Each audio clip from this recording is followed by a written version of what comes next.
Mensch on a thin thread. Yeah. And that is the psyche of man. So, Dr. Jung, we have been discussing in some detail some of the factors in the development of the personality of the individual, and you have very kindly elaborated for us on some of your fundamental concepts, such as the archetype, and at least simply what it means, and certain types of archetypes, such as the anima and the animus. And we try to show, perhaps in our discussion, some of the ways that your ideas may have differed from those of Dr. Freud. Now, another concept or idea that seems to be a very interesting one in your work, at least as I see it, is the term or concept persona. And of course, this seems to have a lot of relevance to the daily living of the individual. I wonder if you would mind telling us a little bit about how you construe this term persona. Well, this is a practical concept we need in elucidating people's relations. I noticed with my patients, particularly with people that are in public life, that they have a certain way of presenting themselves. For instance, take the doctor. He has a certain way. For instance, he has good bedside manners, and he behaves as one expects a doctor to behave. He may even identify himself with it and believe that he is what he appears to be. Yeah. He must appear in a certain form, unless people don't believe that he is a doctor. And so when he's a professor, he's also supposed to behave in a certain way so that it is plausible that he is a professor, you know. So the persona is partially the result of the demand the society has. And on the other side, it is a compromise with what one likes to be, or with what, or as one likes to appear. Say, yeah. Take, for instance, a parson. He also has his particular manner, and as corresponding to the general expectation, and he behaves also in another way, combined with his persona that is forced upon him by society in such a way that also his fiction of himself, his idea about himself, is more or less portrayed or represented. So the persona is a certain complicated system of behavior, which is partly dictated by society and partly dictated by the expectations of the wishes one nurses oneself. Yeah. Now, this is not the real personality, in spite of the fact that people will assure you that that is all quite real and quite honest, yet it is not. Yeah. Now, such a performance, or say, the performance of the persona is quite all right, as long as you know that you are not identical with the way in which you appear. Yeah. But if you are unconscious of this fact, then you get into sometimes very disagreeable conflicts. Namely, people can't help noticing that at home, for instance, you are quite different from what you appear to be in public. Yeah. And people who don't know it stumble over it in the end. They deny that they are like that, but they are like that. They are it. And then you don't know, now, which is the real man? Yeah. Yeah. Is he the man as he is at home or in intimate relations? Or is he the man that appears in public? It is a question of Jekyll and Hyde. Yeah. Often. Yeah. It is such occasionally there is such a difference that you would almost be able to speak of the double personality. Yeah. And the more that is pronounced, the more people are neurotic. Yeah. They get neurotic because they have two different ways. They contradict themselves all the time, and in as much as they are unconscious of themselves, they don't know it. They think they're all one. Everybody sees that they are two. Yeah. And some know him only from one side, so others know him only from the other side.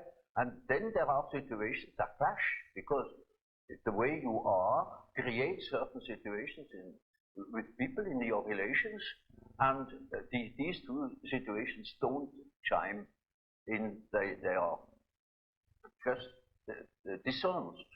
Yeah. Yeah. And the more that is the case, the more the people are neurotic. Actually, would you say that the individual may even have more than two personas? In other words, could he possibly? Oh, rarely. You know, we can't afford it very well to play more than two roles. But there are cases, for instance, where people have up to 5 different personalities. Yeah. In cases of dissociation of personality, where, for instance, the one person A, call it person A, doesn't know of the existence of the person B, but B knows of A. Yeah. Or there may be a third personality, C, that doesn't know of the two others. Yeah. You see, there are such cases in literature. Yeah. They are rare. Very the rare. ordinary cases is just an ordinary dissociation of a personality. Yeah. One calls that a systematic dissociation, in contradistinction to the chaotic or unsystematic dissociation you find in schizophrenia. Yeah. Now, you distinguish between the term persona and the term ego. In other words, as you see them, they're two different things. Yes. Yes. Oh, yes. Now, what is the difference between the term ego, as you see it, and the term persona? Well, you see, the ego is supposed to be the representative of the real person. But as I say, for instance, in the case where B knows of A, but A doesn't know of B, yeah. In that case, one would say the ego is more on the side of C. Yeah. Because the ego has a more complete knowledge, and A is a split-off personality. Yeah. Now, you also use the term self. Yes. Now, the word self, then, does this have a different meaning than, say, ego or yes, persona? quite, oh yes. You see, when I say self, then you must not think of I myself, because that is only your empirical self, and that is covered by the term ego. Ego, yeah. But when it is matter of the self, then it is matter of a personality that is more complete than the ego, because the ego is only consists of what you are conscious of. Yeah, yeah. Your awareness. Yeah, what you know to be yourself. For instance, in our example, B that knows A, and A doesn't know B. B is relatively in the position of the self. Yeah. Namely, the self is on the one side the ego, on the other side the unconscious personality, which everybody is in the possession of. Everybody, not in the possession. Very often it's just the other way around, that the unconscious is in possession of consciousness. Yeah. Yeah. But that is a different case. Now, you see, while I am talking, I am conscious of what I say. Yeah. I am conscious of myself, yet only to a certain extent. Quite a lot of things happen. Once I make gestures, I'm not conscious of them. Yeah. They happen unconsciously. You can see them. Yeah. I may say or use words, and I can't remember at all having used those words, or even at the moment I'm not conscious of them. Yeah. So any amount of unconscious things occur in my conscious condition. I'm never wholly conscious of myself. Yeah. While I'm trying, for instance, to elaborate an argument, at the same time, there are unconscious processes that continue, perhaps a dream which I had last night. Yeah. Or a part of myself thinks of God knows what. Yeah. Or a trip I'm going to take, or of such and such people I have seen, or when I am at a, say, writing a paper, I'm continuing writing that paper in my mind without knowing it. Yeah. You can discover these things, say, in dreams, or if you are clever in immediate observation of an individual, then you see in the gesture or in the expression in the face that there is what one calls an arrière-pensée, something behind consciousness. Yeah. So that you have finally the feeling, well, that man has something up his sleeve. Yeah. And you can even ask him now, what are you really thinking of? You're thinking all the time something else, yet he's not conscious of it. Or he may be. There are, of course, great individuals, different. There are individuals that have amazing knowledge of themselves, of the things that go on in themselves. But even those people wouldn't be capable of knowing what is going on in their own conscience. Yeah. So they are not conscious of the fact that while they live a conscious life, all the time a myth is played in the unconscious. A myth that extends over centuries. Yeah. Namely, archetypal ideas, a stream of archetypal ideas that goes on through one individual through the centuries. Yeah. You see, it is like a continuous stream, and that comes then to the daylight in the great movements. Yeah. Say in political movements or in spiritual movements. For instance, in the time before Reformation, people dreamt of great change, and that's the reason why such great transformations could be predicted. Yeah. If somebody has been clever enough to see what is going on in people's mind, in the unconscious mind, would be able to predict it. For instance, I have predicted the Nazi rising in Germany through the observation of my German patients. Yeah. They had dreams in which the whole thing was anticipated, and with considerable detail. And I was already absolutely certain in the years before Hitler came, in the beginning of well, I could say the year 1919, I was sure that something was threatening in Europe, something very big and very catastrophic. And I only knew it through the observation of the unconscious. You see, there is something very particular in the different nations. This is a peculiar fact that the archetype of the anima plays a very great role in Western literature, French and Anglo-Saxon, not in German. Yeah. There are exceedingly few examples in German literature where the anima plays a role. Yeah. You know, that simply comes from the fact that not one woman is buried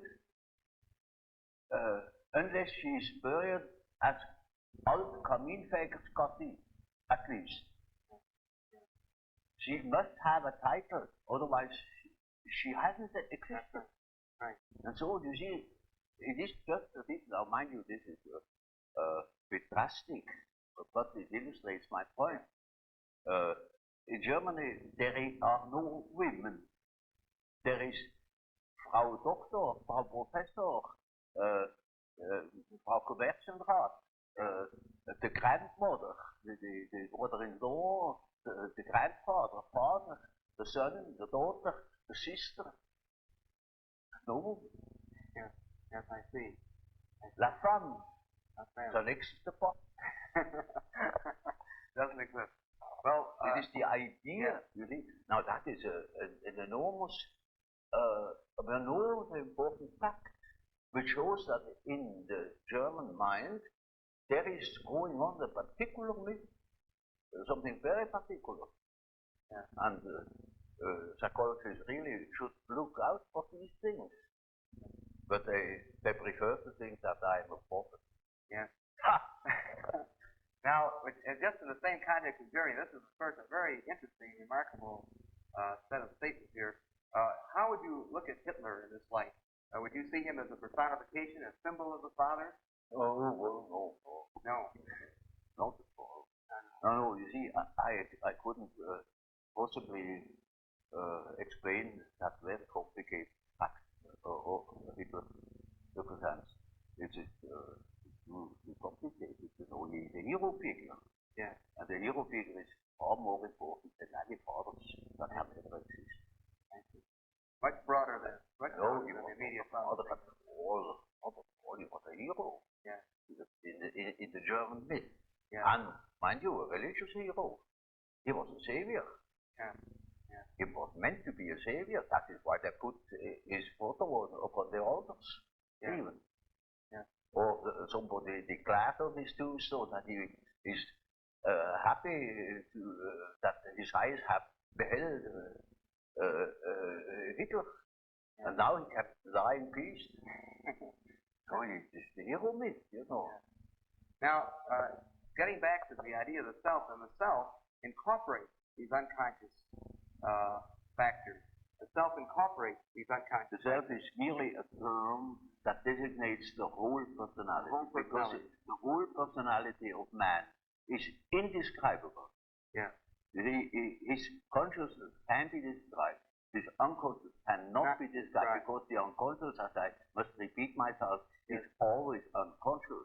Yeah. And it is really unconscious. It really does not know it. Does not know about it. And so we don't know our unconscious personality. We have hints. We have certain ideas, but we don't know it really. Nobody can say where man ends. That is the beauty of it, you know. Yeah. It's very interesting. Yeah. The unconscious of man can reach God knows where. Here we are going to make discovery. Now, another set of ideas, which of course are very, very well known to the world, that of course you have originated, center around the terms introversion and extroversion. Yeah. I know that you're aware of the fact that these terms have now become so widely known that the man on the street is using these terms constantly in describing his wife or his friends and so on and so forth. It's become probably the most used psychological concept by the layman that we have. Oh, like the word complex. I have invented it too. Yes, that's right. Association experiments. Yes, that's right. Well, you see, this is simply practical, because there are certain people who definitely are more influenced by their surroundings than by their own intentions. While there are other people who are more influenced by the subjective factor. Now you see, the subjective factor, that's very characteristic, was understood by Freud as a sort of pathological autoerotism. Yeah, yeah. Now this is a mistake. You know, psyche has two important conditions. One is the environmental influence, yeah, and the other is the given fact of the psyche as it is formed. The psyche is by no means tabula rasa. We are a definite mixture and combination of genes, yeah, and they are there from the very first moment of our life, and they give a definite character even to the little child. And that is a subjective factor looked at from the outside. Now, if you look at it from the inside, yeah, then it is just so as if you would observe the world. Yeah. When you observe the world, you see people, you see houses, you see the sky, you see tangible objects. But when you observe yourself within, you see moving images. Yeah. A world of images. Yeah. Generally known as fantasies. Yeah. Yet these fantasies are facts. It is a fact that a man has such and such a fantasy. And it is such a tangible fact, for instance, that when a man has a certain fantasy, another man may lose his life. Yeah. Or a bridge is spilled. Yeah. These houses were all fantasies. Everything you do here, all of others, everything was fantasy to begin with. And fantasy has a proper reality. That is not to be forgotten. Fantasy is not nothing. It is, of course, not a tangible object, but it is a fact, nevertheless. It is, a form of energy. Yeah. Despite the fact we can't measure it. Yeah. It is a manifestation of something. And that is a reality. That is just a reality as, for instance, the peace treaty of Versailles or something like that. It is no more. You can't show it. Yeah. But it has been a fact. Yeah. Yeah. And so the psychical events are facts, are realities. And when you observe the stream of images within, you observe an aspect of the world. Of the world within. Because the psyche, if you understand it as a phenomenon that takes place in so-called living bodies, then it is a quality of matter. As our body consists of matter, we discover that this matter has another aspect, namely a psychic aspect. And so it is simply the world from within, seen from within. Yeah. It is just as if we were seeing into another aspect of matter. Yeah.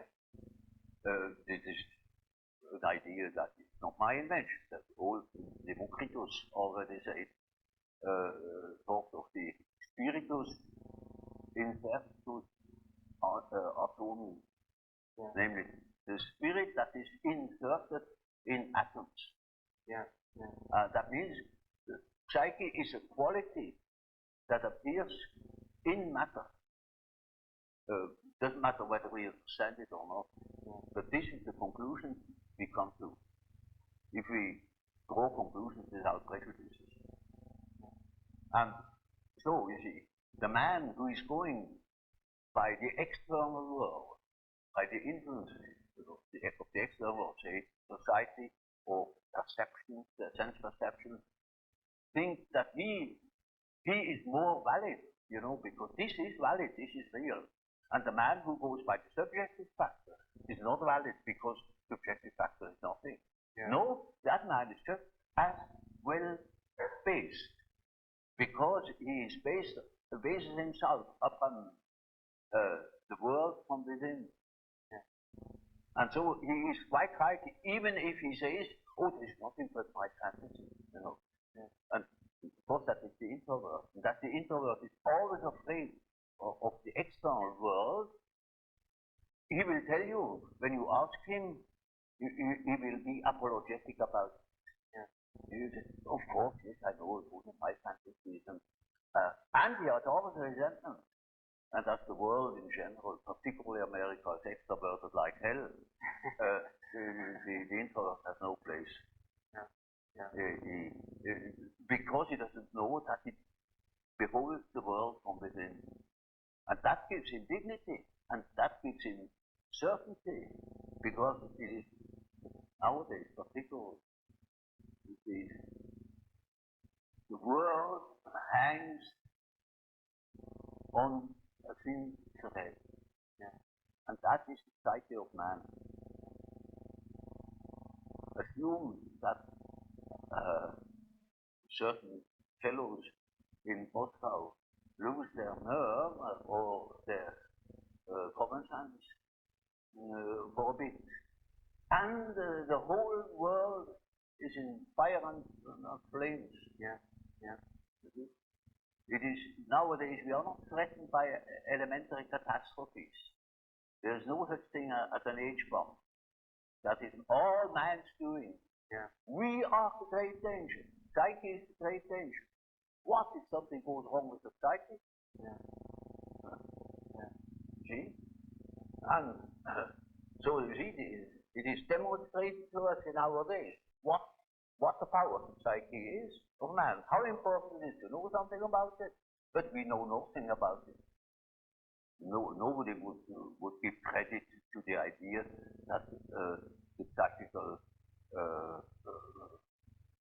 processes of the ordinary man have any importance whatever. One thinks, oh, he has just what he has in his head. It is all from his surrounding is taught such a thing, believes it. And particularly if he is well housed, well fed, then he has no idea. That's the great mistake. Because he is just that at which he is born, and he is not born as tabula rasa, but as a reality. Yeah.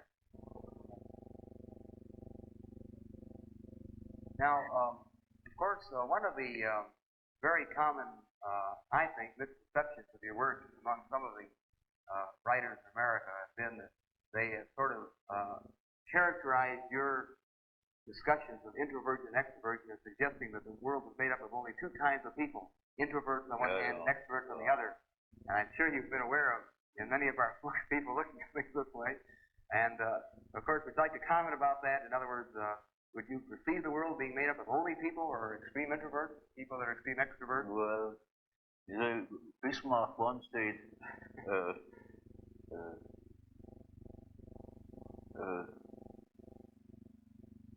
God may protect me against my friends.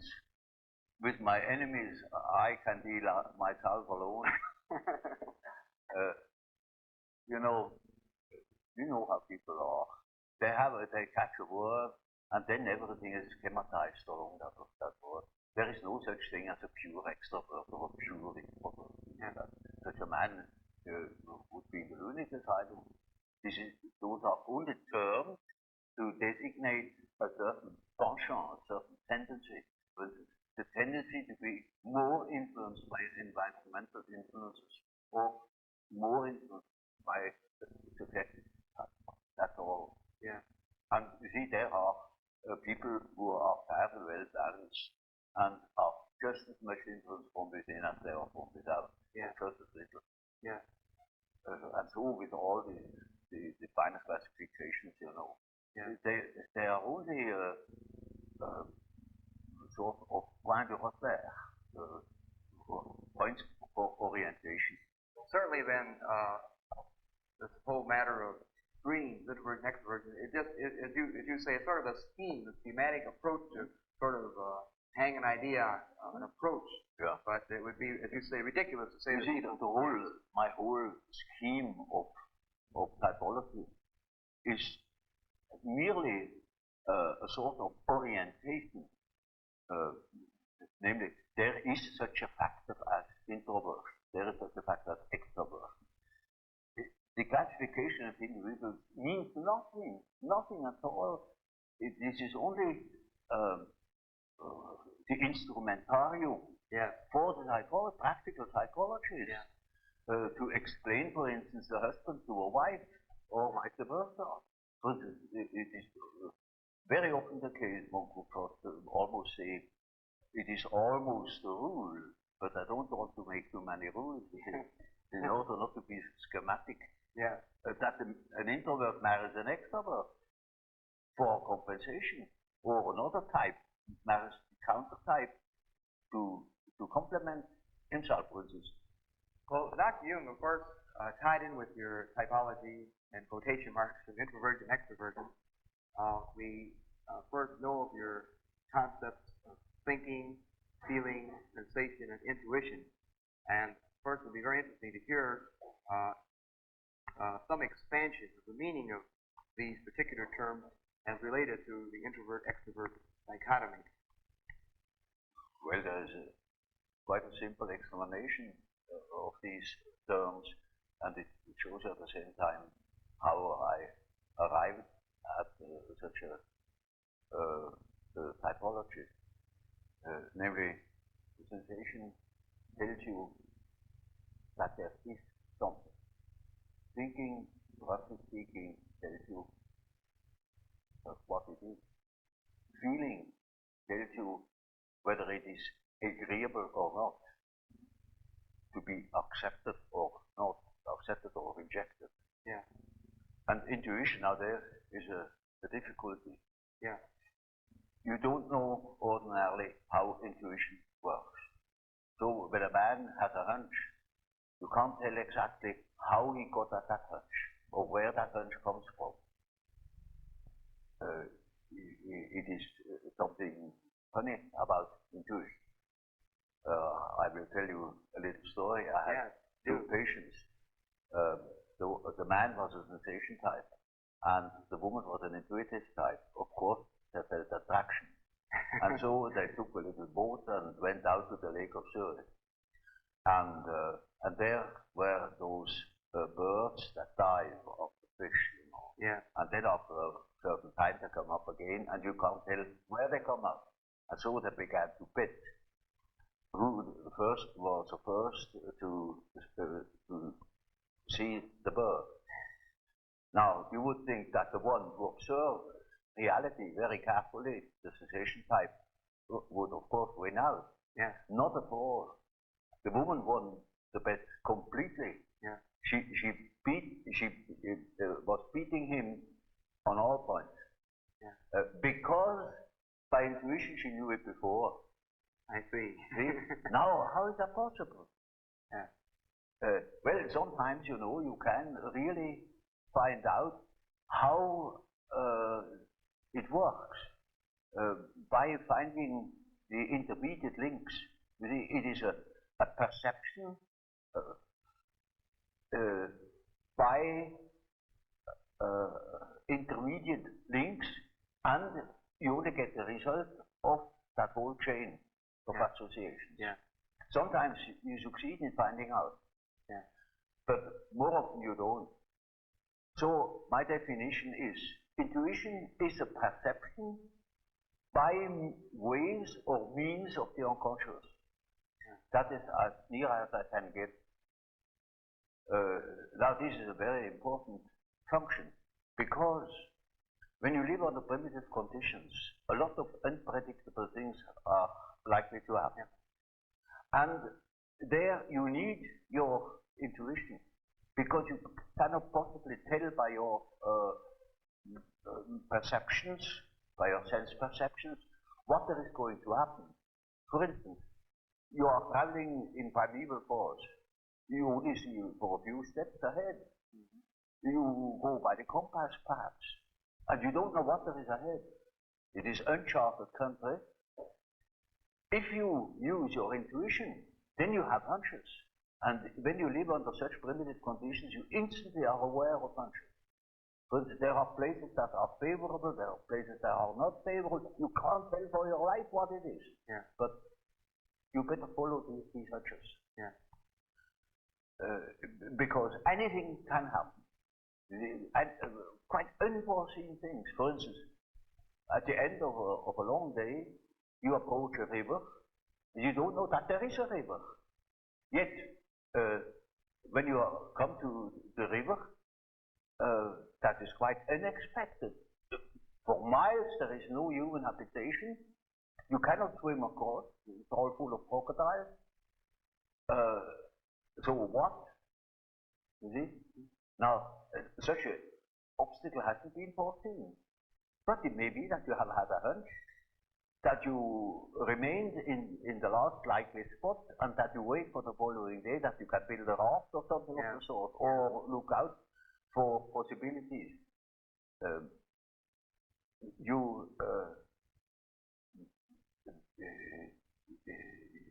For instance, you also can have intuitions that constantly happens in our jungle called a city. Yeah. You can have a hunch, something is going wrong, particularly when you are driving an automobile. Yeah. For instance, it is a day where nurses appear in the street. Yeah. And they always try to get something interesting like a suicide, you know, to be run over. That's what marvelous, apparently. Yeah.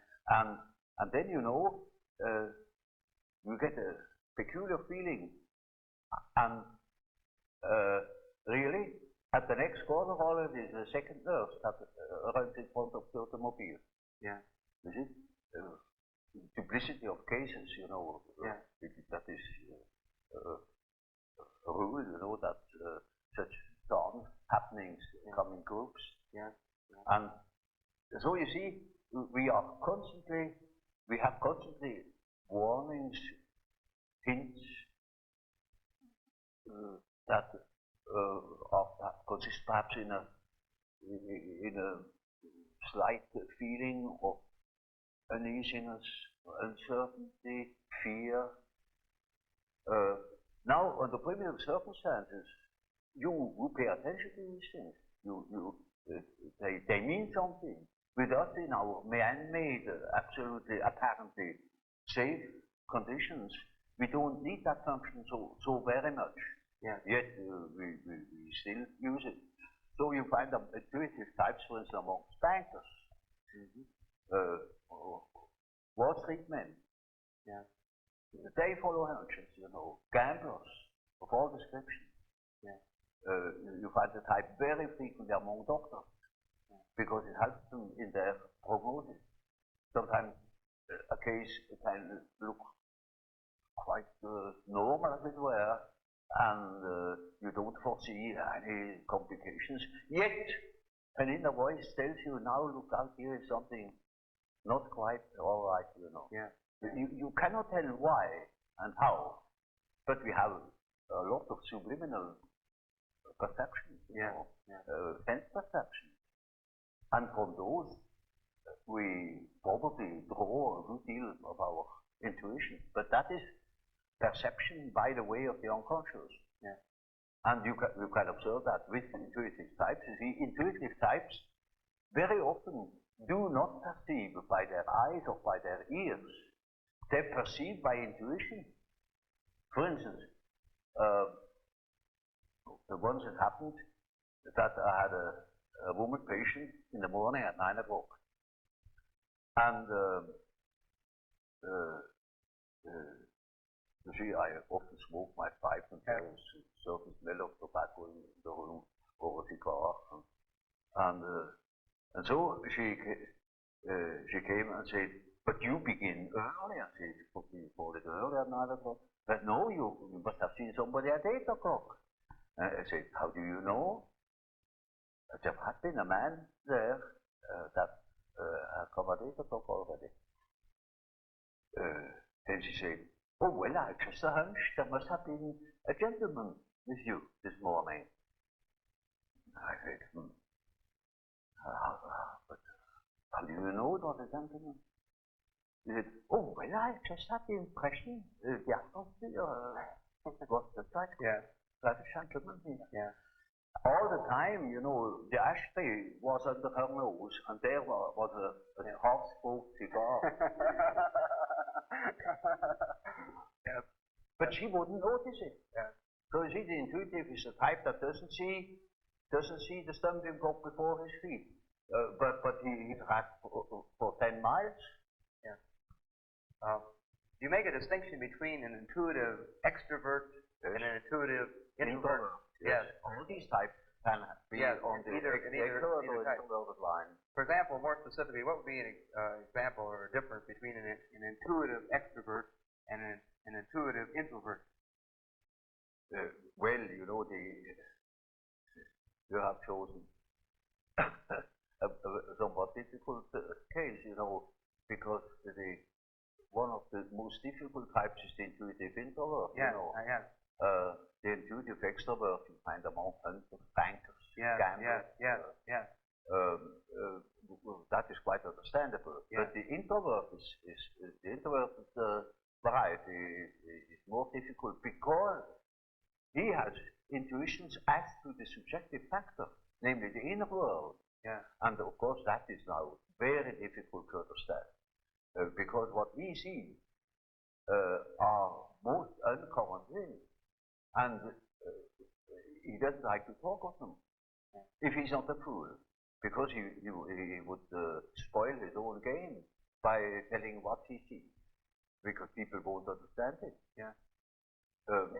For instance, once I have a patient, a young woman, about 27 or 8, and her first words were when I had treated her, he said, You know, doctor, I come to you because I have a snake in my abdomen. What? Yes, a snake, a black snake, coiled up right in the bottom of my abdomen. And I must have made a rather bewildered face at her. And she said, you know, I don't mean it literally, but I should say it was a snake. It was a snake. Now, you see, our further conversation a little later was that she said, that was about in the middle of our treatment, that only lasted for 10 consultations. She had told me, I thought 10 times, and then it's all right. I said, how do you know? Oh, I got a hunch, she said. Yeah. And really, about the 5th or 6th hour, she said, doctor, I must tell you, the snake has risen. It is now about here. Hunch. And then, on the 10th day, I said, now, this is our last hour. And do you feel cured? And she said, beaming, she said, you know, this morning, it came up and came out of my mouth, and the head was golden. And those were her last words. Now, you see, that same girl, when it comes to reality, she came to me because she couldn't hear the step of her feet anymore. Yeah. Because she walked on air. Yeah. Literally. Yeah. She couldn't hear it. That frightened her. And when she came to me, I asked her for her address. And then she said, oh, pension, so. Well, it is not a cow called pension, but it is a sort of pension. And it is, I never had heard of it. Yeah. And now, I'm good, I never have heard of that place. Well, it's a very nice place, he said. Curious enough, only young girls there, very nice and very lively young girls. And they have a merry time. I often wish they would invite me to their merry evenings. And I said, but they amuse themselves all alone. But, oh no, there are plenty of young gentlemen coming in, and they have a beautiful time, but they never invite me. It turned out that it was a private brother. Yes. And she was a perfectly decent girl, you know, of a very good family, not from here. She had found some place, I don't know how. And she was totally unaware that they were all prostitutes. I said, for heaven's sake, you fell into a very dark place. You hasten to get out of it. You see, that is what her sensation. Yeah. She doesn't see reality. Yeah. But she had hunches like anything, and they came off. Yeah. Now you see, such a person cannot possibly speak of her experiences. Yeah. Because everybody would think she's absolutely crazy. Yeah. I myself was quite shocked when I thought, for heaven's sake, is that there is a schizophrenia? Yeah. Yeah. Because you don't hear that kind of speech. Right. But she assumed that the old man, of course, knows everything, and he even doesn't understand such kind of language. Yeah. So you see, if when the intuitive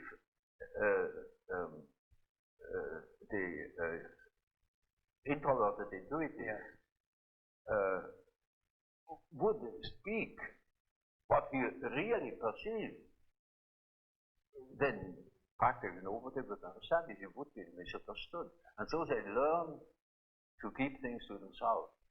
And you hardly ever hear them talking of these things. That is a great disadvantage. But it is an enormous advantage in another way. Not to speak of the experience they gather in that respect, but also in human relations. For instance, they come into the presence of somebody they don't know. And certainly they have inner images. And those inner images give them a more or less complete information about the psychology of the partner. Yeah. You know, that is, but the case can also happen that they come into the presence of somebody who they don't know at all, not from Adam, and they know an important piece out of the biography of that person. Yes, yes. And are not aware of it. And tell the story. Yes. And then the tap is in the fire. Yes. You see? So the introverted intuitive has in a way a very difficult life, although one of the most interesting lives. Yes. But it is difficult often to get into their confidence, yes, you know. Yes, because you say they're afraid that people will think they're sick. The things that are interesting to them or are vital to them are utterly strange to the ordinary individual. Yeah. As the psychologist should know of that thing. Okay? Yes. You see, when people make psychology as a psychologist ought to do, well, the very first question is the extroverted or is he introverted? Yeah. If we look at entirely different things, yeah. Is he a sensation type? Is he an intuitive type? Is he thinking? Is he feeling? Yeah. That because you see these things are complicated. That they are still more complicated because the introverted thinker, for instance, is compensated by extroverted feeling. Yeah. Or by inferior extroverted, archaic extroverted feeling. Yeah. So an introverted thinker may be very crude in his feeling life. For instance, the introverted philosopher that is always carefully avoiding women will be married by his cook in the end.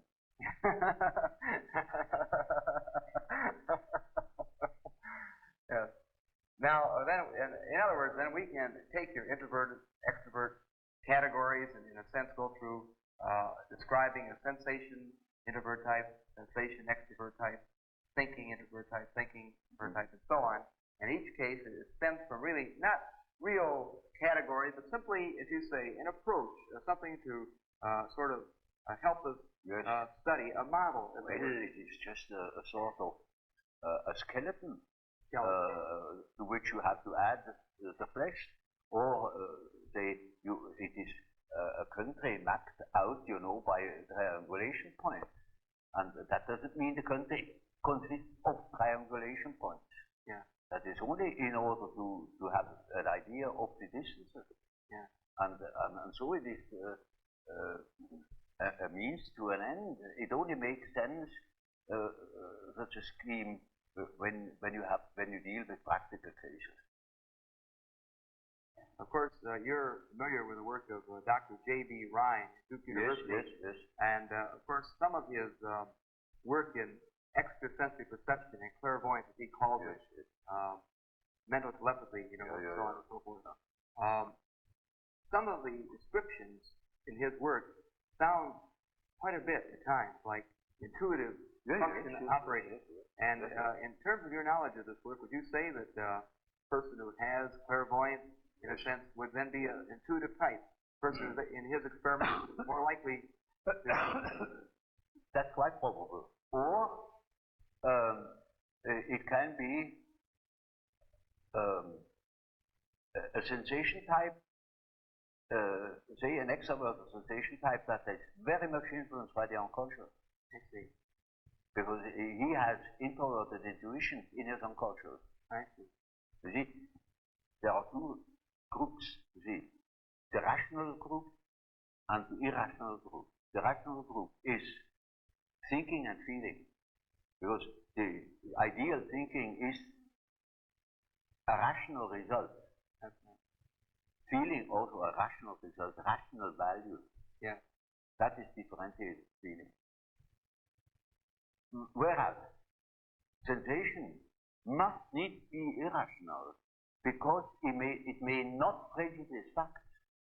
Yeah. You see? Yeah. It shall not prejudice fact. The real ideal perception is that you have an accurate perception of the things as they are, without addition or correction. Yeah. On the other side, the intuition does not look at the things as they are. That is prison, that is anathema to the intuition. Yeah. It looks, ever so shortly at the things as they are, and makes off into an unconscious process, at the end of which he has seen something nobody else would have seen. Yeah. Now, so we see these people who yield the best results are always those people where introverted or introverted intuition comes in. Yeah. But you see, that is a side aspect of it. It's not interesting. Yeah. There's a question, there's another question far more interesting, namely that the terms they use, Ryan himself uses recognition, telepathy, etc. They mean nothing at all. They're words, but he thinks he has said something when he says telepathy. Yeah. That's nothing. In other words, the word itself is not a description of the process. That's what you're saying. Yeah. It means nothing. It means nothing at all. Now, of course, a lot of the things that you're describing, I think, often scientists will say, well, this is due to chance occurrences, chance factors. And Ryan, in his own work, used statistical methods. We find this happening more often than would be expected by chance. Well, you see, he proves that it is more than chance. Yeah. It is statistically graspable. Yeah. And that is the important point. Yeah. And that hasn't been contradicted. Yeah. You see, there was such a poor sap that happened in England. That man said, "Oh, Ryan, well, that's nothing but guesswork." Exactly. Yeah. That is it. It is guessing. Yeah. What you call guessing, a hunch is guessing. Yeah. With a definite guess, a definite guess, is a hunch, Yeah. Just that. Yeah. But that means nothing. You see, the point is that it is more than merely probable. Yeah. It is not. It is beyond chance, and that is the great problem. But people hate such problems. They can't deal with. They're not concrete. They're not in front of them. They can't deal with it. Yeah. Even Ryan doesn't understand my argument with that, because it is a relativation. Now I'm going to say something which in these sacred rooms is anathema. a relativation of time and space through the psyche. That's the fact. And that is what Ryan has made evident. Yeah. Now swallow that. Well, that's difficult. Yeah. Well, may I go a little further and for some of your recent work, which is indeed very profound, and it is not too well known to many of our students yet. Of course not. And of course, nobody reads these things. Only the general public. And because my books are at least sold. I'm referring now to the concept of synchronicity, which you have discussed, and which would have some relevance at this point in our discussion. Would you care to comment a little bit on this concept? That is awfully complicated. One wouldn't know where to begin. Of course, it is this kind of thinking has been started long ago, and when Ryan brought out these results, I thought now we have at least a more or less dependable basis to argue on, But the argument was not understood at all, because it's really very, very difficult.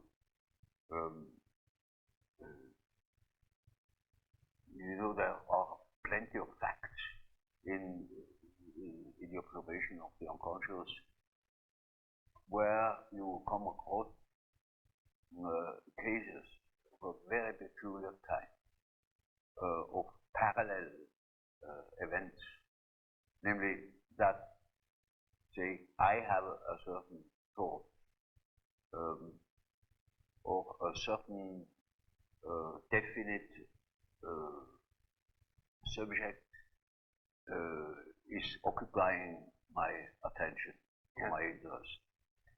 At the same time, something else, quite independently, happens that portrays just that thought. Yeah. Now, this is utter nonsense, looked at from a causal point of view. That it is not nonsense is made evident by the results of Rein's experiments. There is a probability, it is something more than chance, that such a case occurs. Now I never made statistical experiments to except one in the way of Rein. I have made one for another purpose. But I have come across quite a number of cases where it was most astounding to find that two causal chains happened at the same time, but independent upon each other, so that you could say they have nothing to do with each other. Yeah. Of course, it's quite clear. But just so I speak of a red car, and at that moment a red car comes here, you see. Yeah. Now I hadn't seen it. It was impossible because it was behind the building. In this moment, the red car appears. Now this is what they call as mere chance. The Rein's experiment proves that these cases are not mere chance. Of course,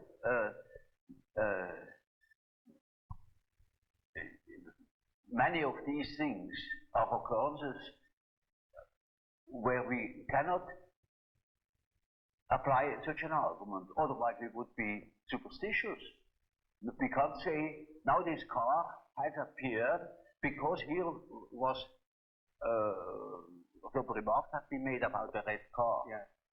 It's not cause and effect. Oh, this is a miracle that the red car appears. It's not, it is chance, just chance. But these chances happen more often than chance allows. Yeah. And that shows that there is something behind it. Yeah. So you see, Rein has a whole institute and with many co-workers. Yes. And has the means. We have no means here, and I had no means to make that experiments. Otherwise, I probably would have done them. But it's just not physically impossible. So I had to content myself with the observation of facts. I began an examination of the human attitude, namely how our consciousness functions. I couldn't help seeing, for instance, the difference between Freud and others. Typical difference. The one assumes that the things evolve along the line of the sex instinct. The other assumes that things evolve along the line of power drive. And there I was in between the two, but I see the justification of Freud's view as others, the same the same for others. And I knew that there are plenty of other ways in which things could be envisaged. And so I considered my scientific duty to examine first the condition of the human consciousness that is the originator of ways envisaging. It is the fact that produces attitude, conscious attitude towards certain phenomena. So when you know, for instance, that there are people who see, and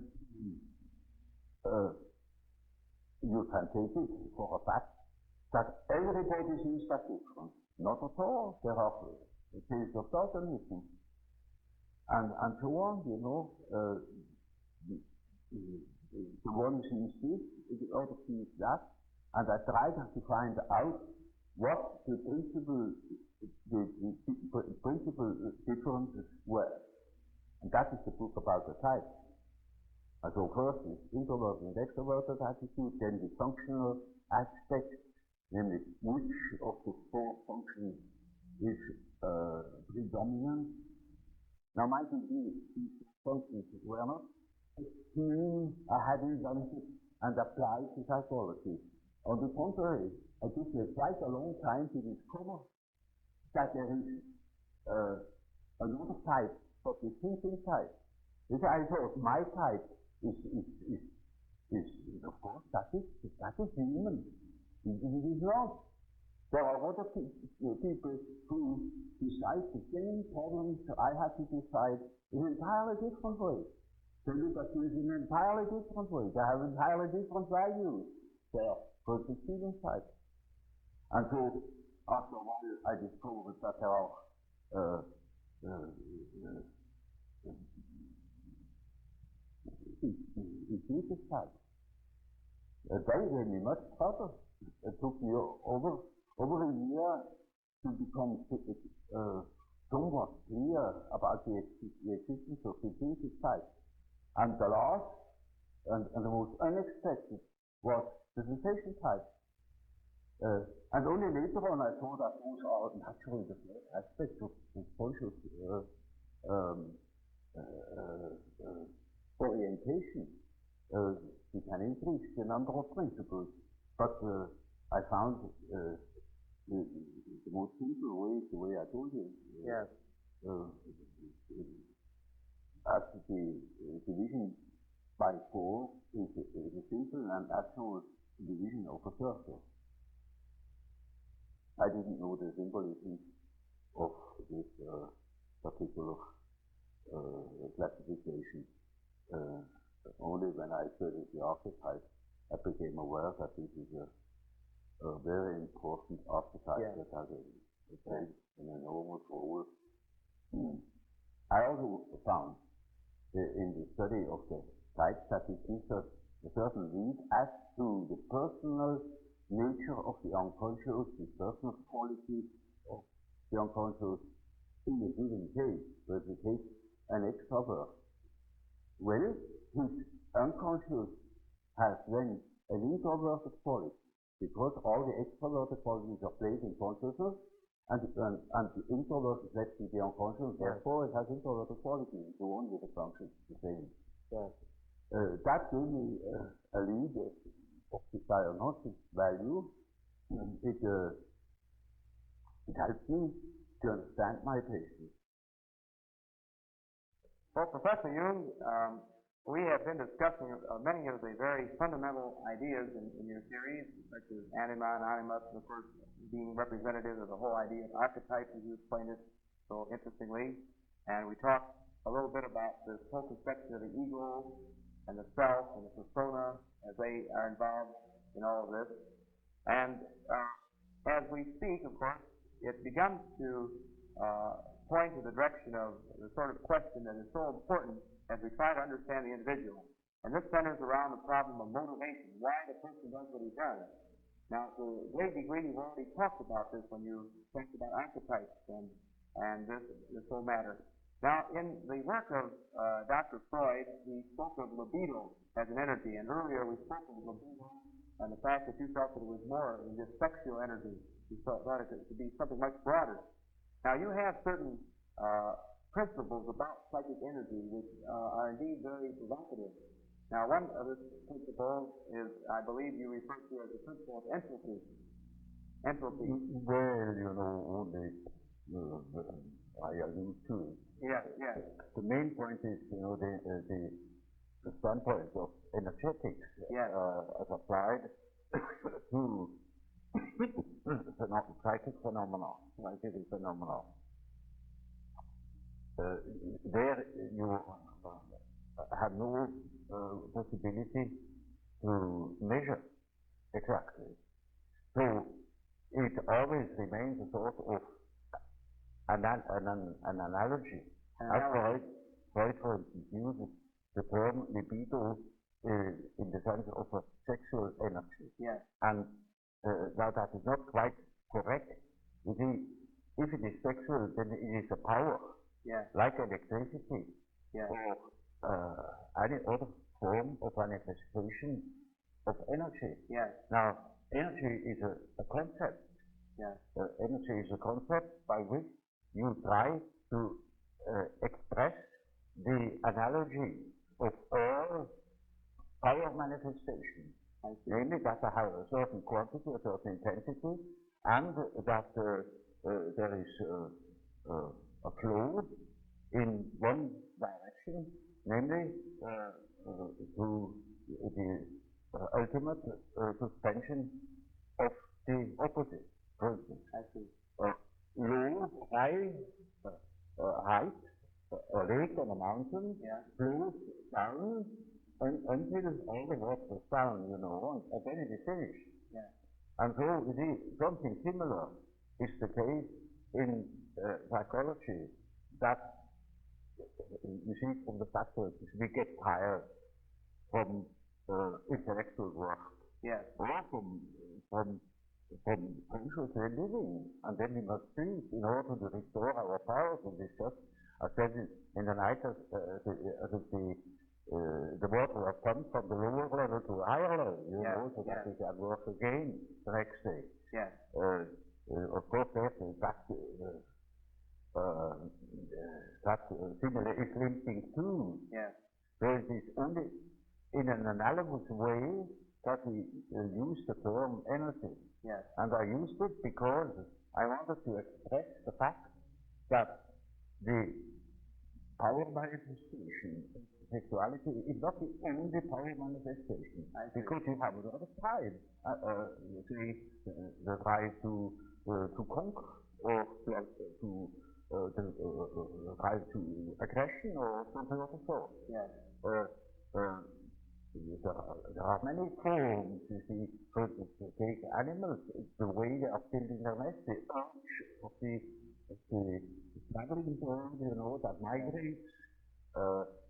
Now, all they are driven by a sort of energy manifestation. I see.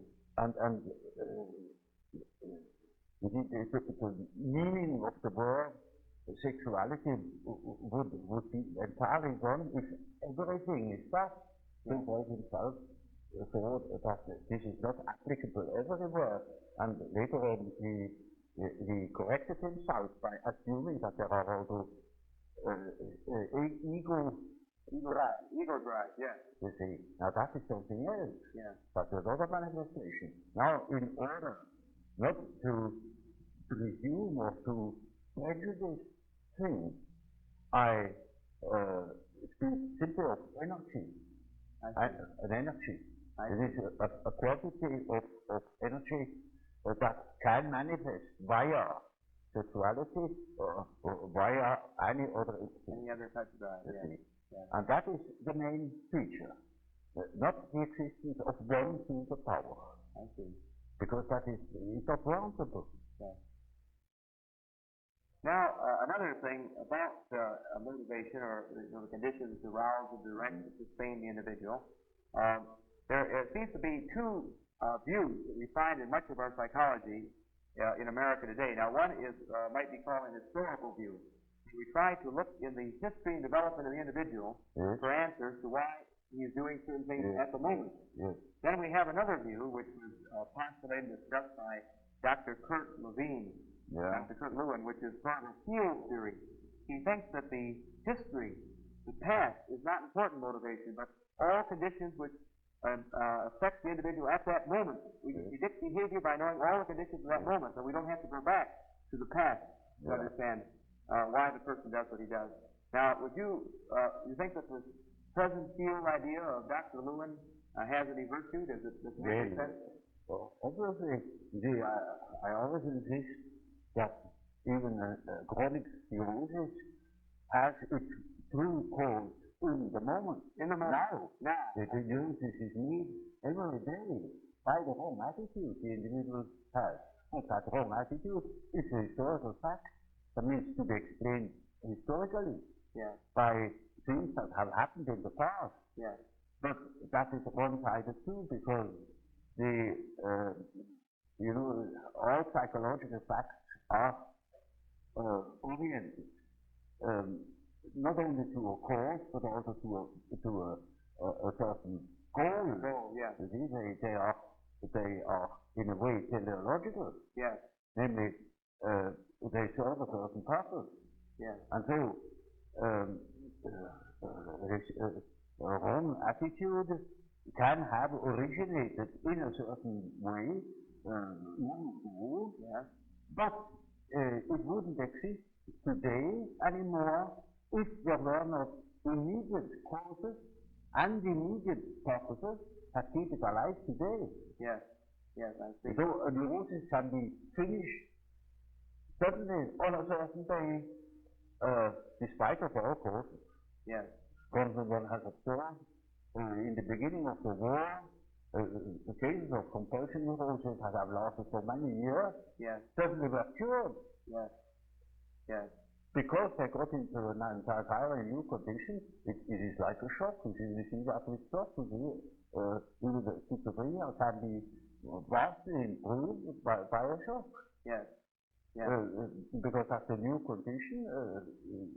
It is a very shocking thing that shocks them out of their habitual attitude, and then they are no more in it, and then the whole thing collapses, the whole system that has been built up for years. Yes.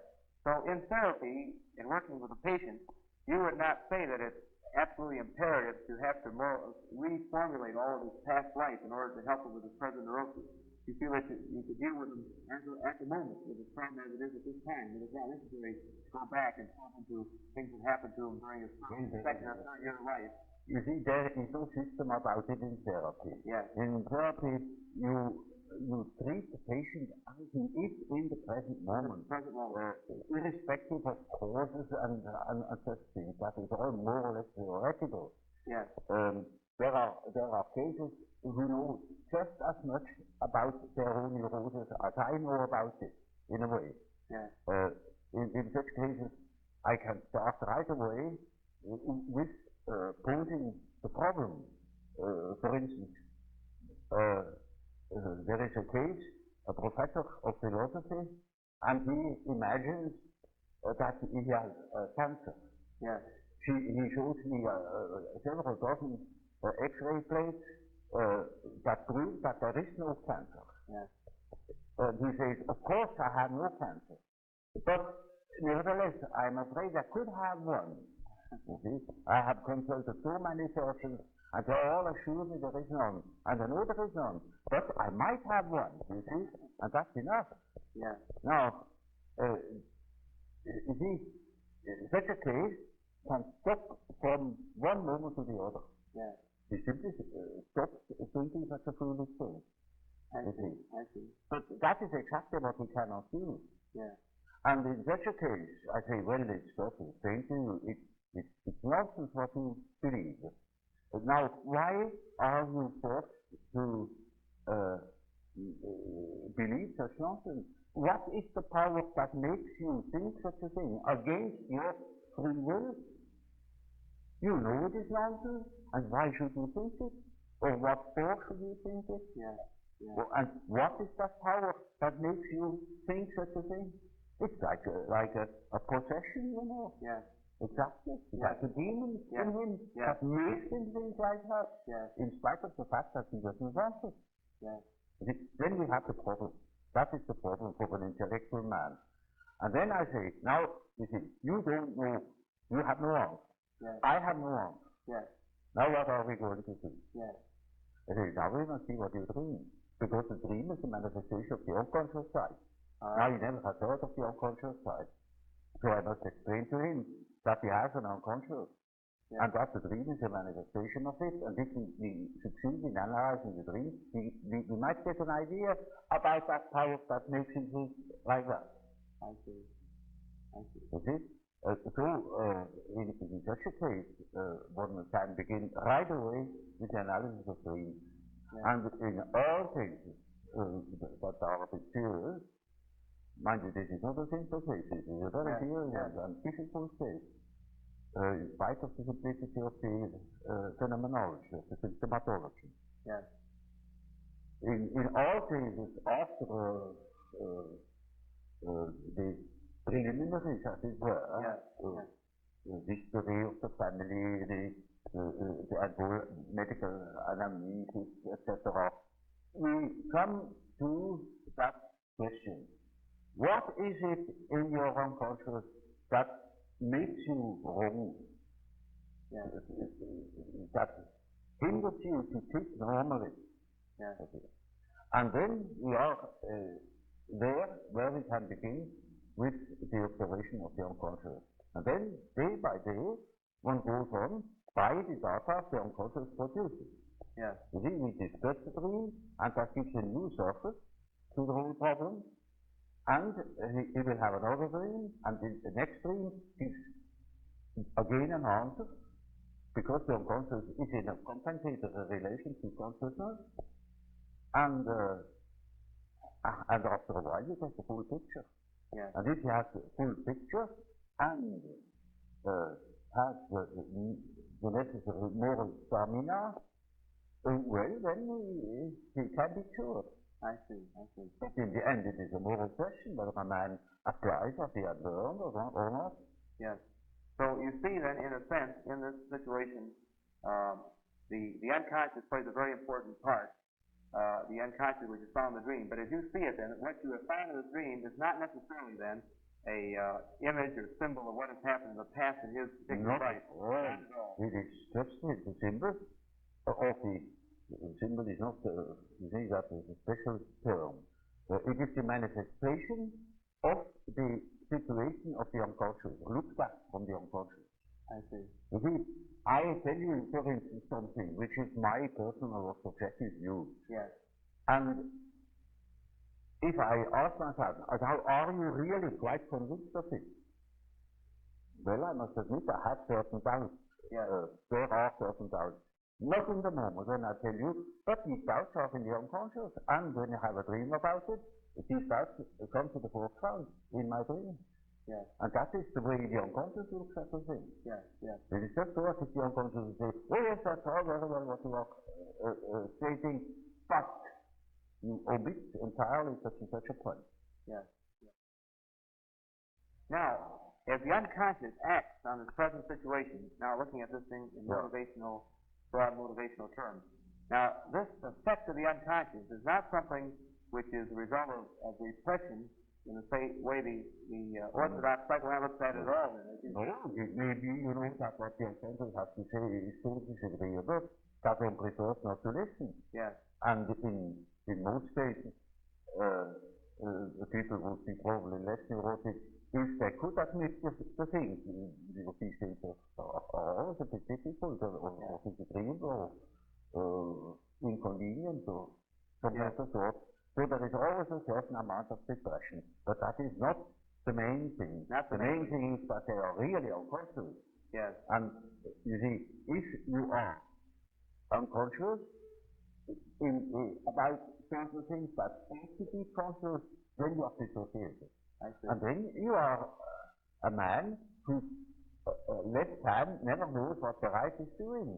And interacts or interferes with the right hand. Yes. Now such a man is hampered all over the place. Yes.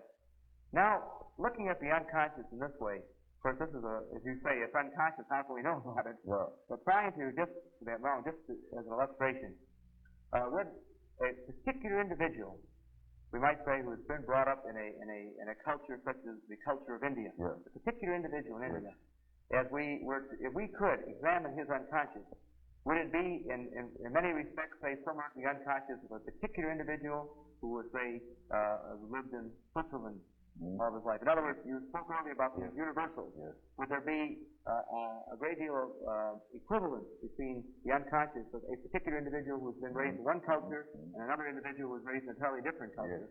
Well, you see, their question is also complicated, because when we speak of the unconscious, we almost should say which unconscious, namely, is it that personal unconsciousness which is characteristic for a certain person, for a certain individual. Yeah, so that you have the personal unconscious. This is one Yes, unconscious. personal unconscious. And it's not the personal. And when in treatment, for instance, in the treatment of neurosis, you have to do with that personal unconscious for quite a while.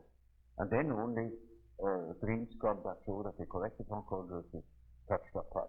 Yeah. Now, as long as there is material personal nature, Yes. you have to deal with the personal unconscious. Yes. But when you get to a question, to a problem, which is no more merely personal, but also collective, you get collective dreams. Yes.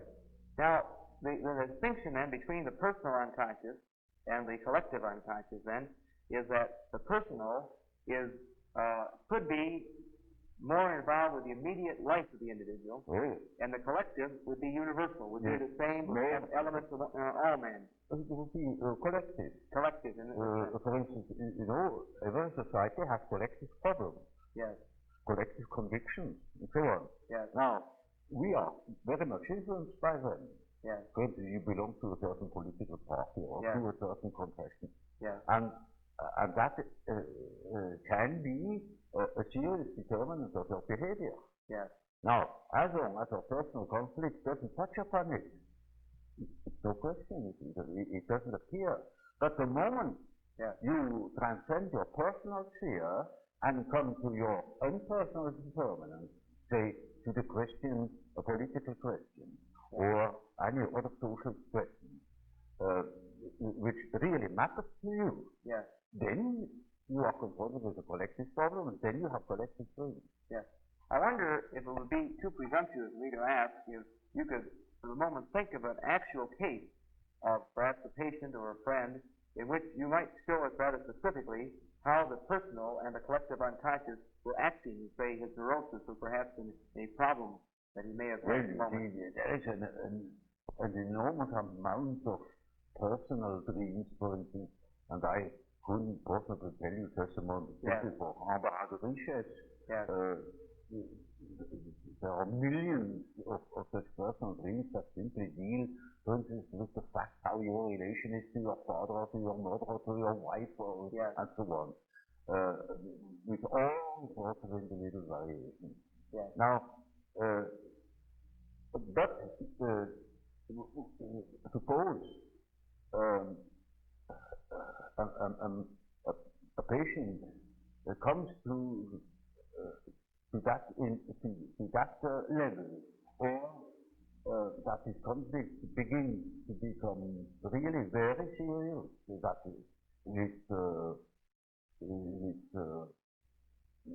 mind might suffer. Then he can have a collective dream, in which clearly mythological motives appear. I see. There are plenty of examples in literature. All right. An introduction to the psychology of the unconscious of such dreams. And that can be. I remember, for instance, a case. It was a very learned man and very rational. And he had, of course, a lot of personal problems, and but they got so bad that he got into very disagreeable relations to his whole surroundings. He was a member of a society, and he got into a war with the people of that society, you know. And it was very quite shocking. Now, he started this collective dream. Suddenly he dreamt of things he had never thought of in his life before. Mythological motives, and we thought he was crazy. Because he couldn't understand it at all. It was just as if the whole world was transformed. Now that is what you see in cases of schizophrenia. That case was not a case of schizophrenia. example, you can take any of these collective dreams hypotheses. Yeah. There are plenty. For the moment, I cannot remember suitable example. You know, to make it clear, I should tell a long story. Right. You will see where it applies, otherwise it makes no sense, and something short. Well, I told you that case of that intuitive girl. Yes, yes. Who suddenly came out with the statement that she has a bad snake in the brain. Yes, yes. Well, now, that is a collective symbol. Yes. That is not an individual fantasy. That is a collective fantasy. A collective, yes. That is well known in India. Yes. For instance, it has nothing to do with India, but we have it too. It is generally human. Yes. But it's entirely unknown. So that I, even in the first moment, thought, perhaps she's crazy. Yes. But she wasn't only highly intuitive. Yes. It is in India known. It is the basis of a whole philosophical system of Tantrism. Yes. This is Kundalini. The Kundalini circle. I see. You see? And that is something known to some Jews especially. Yes.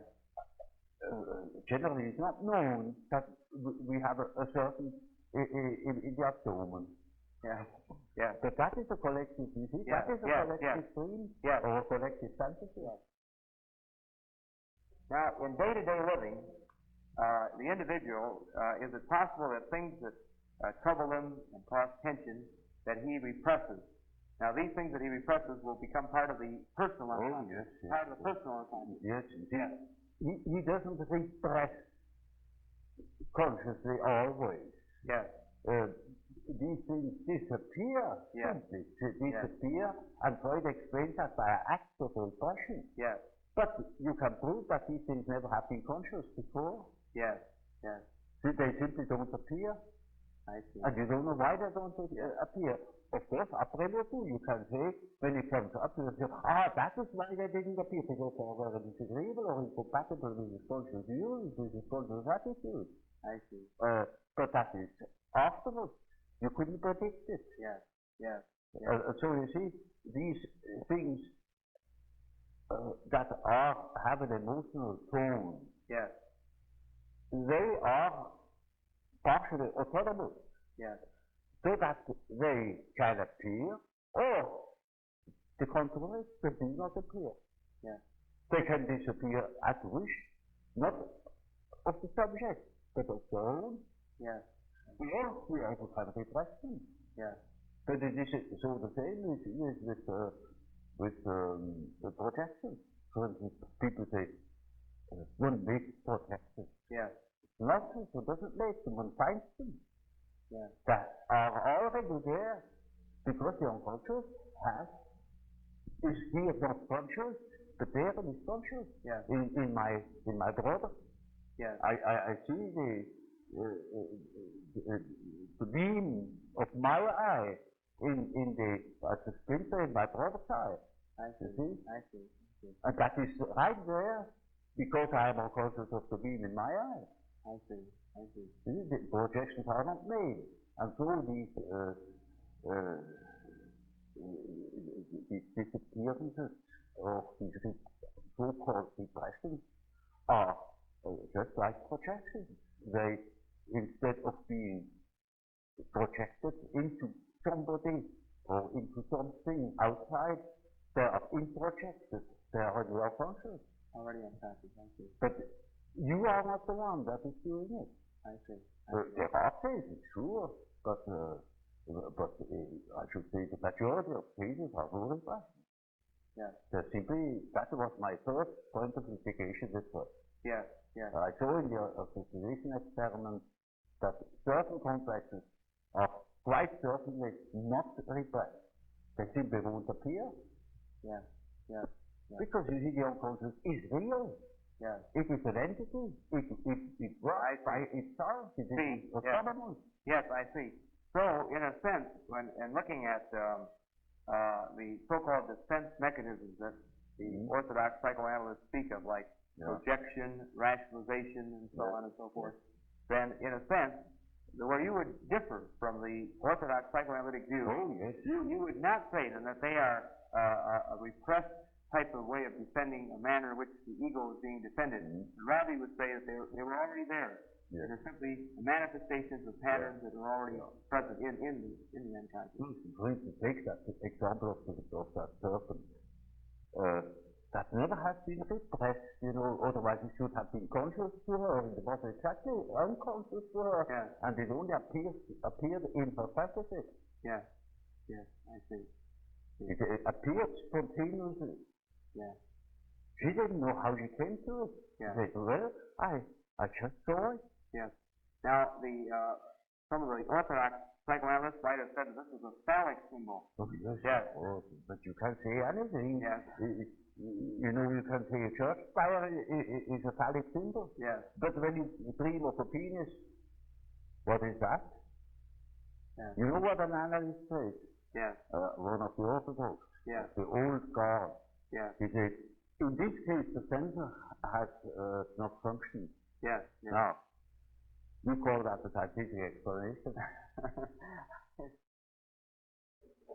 Well, Professor Jung, in our several interesting discussions so far, a great deal of our talk has been some of the very fundamental aspects of your theories and writing, and of course, purpose in getting some of your reactions to these fundamental ideas was so that our students, many of whom have not had an opportunity to study a great deal of your work, might sort of be introduced to some of your ideas from you personally, which of course is probably the best way they possibly could be.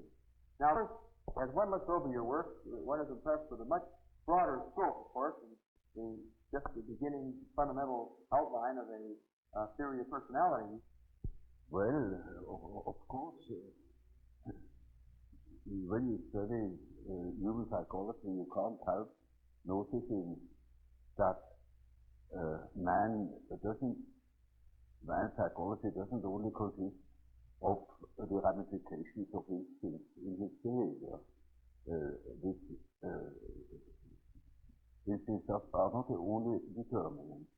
There are many others, and the study of man from his biological aspects only is by far insufficient to understand human psychology. It is absolutely necessary that you study man also in his social and general environment.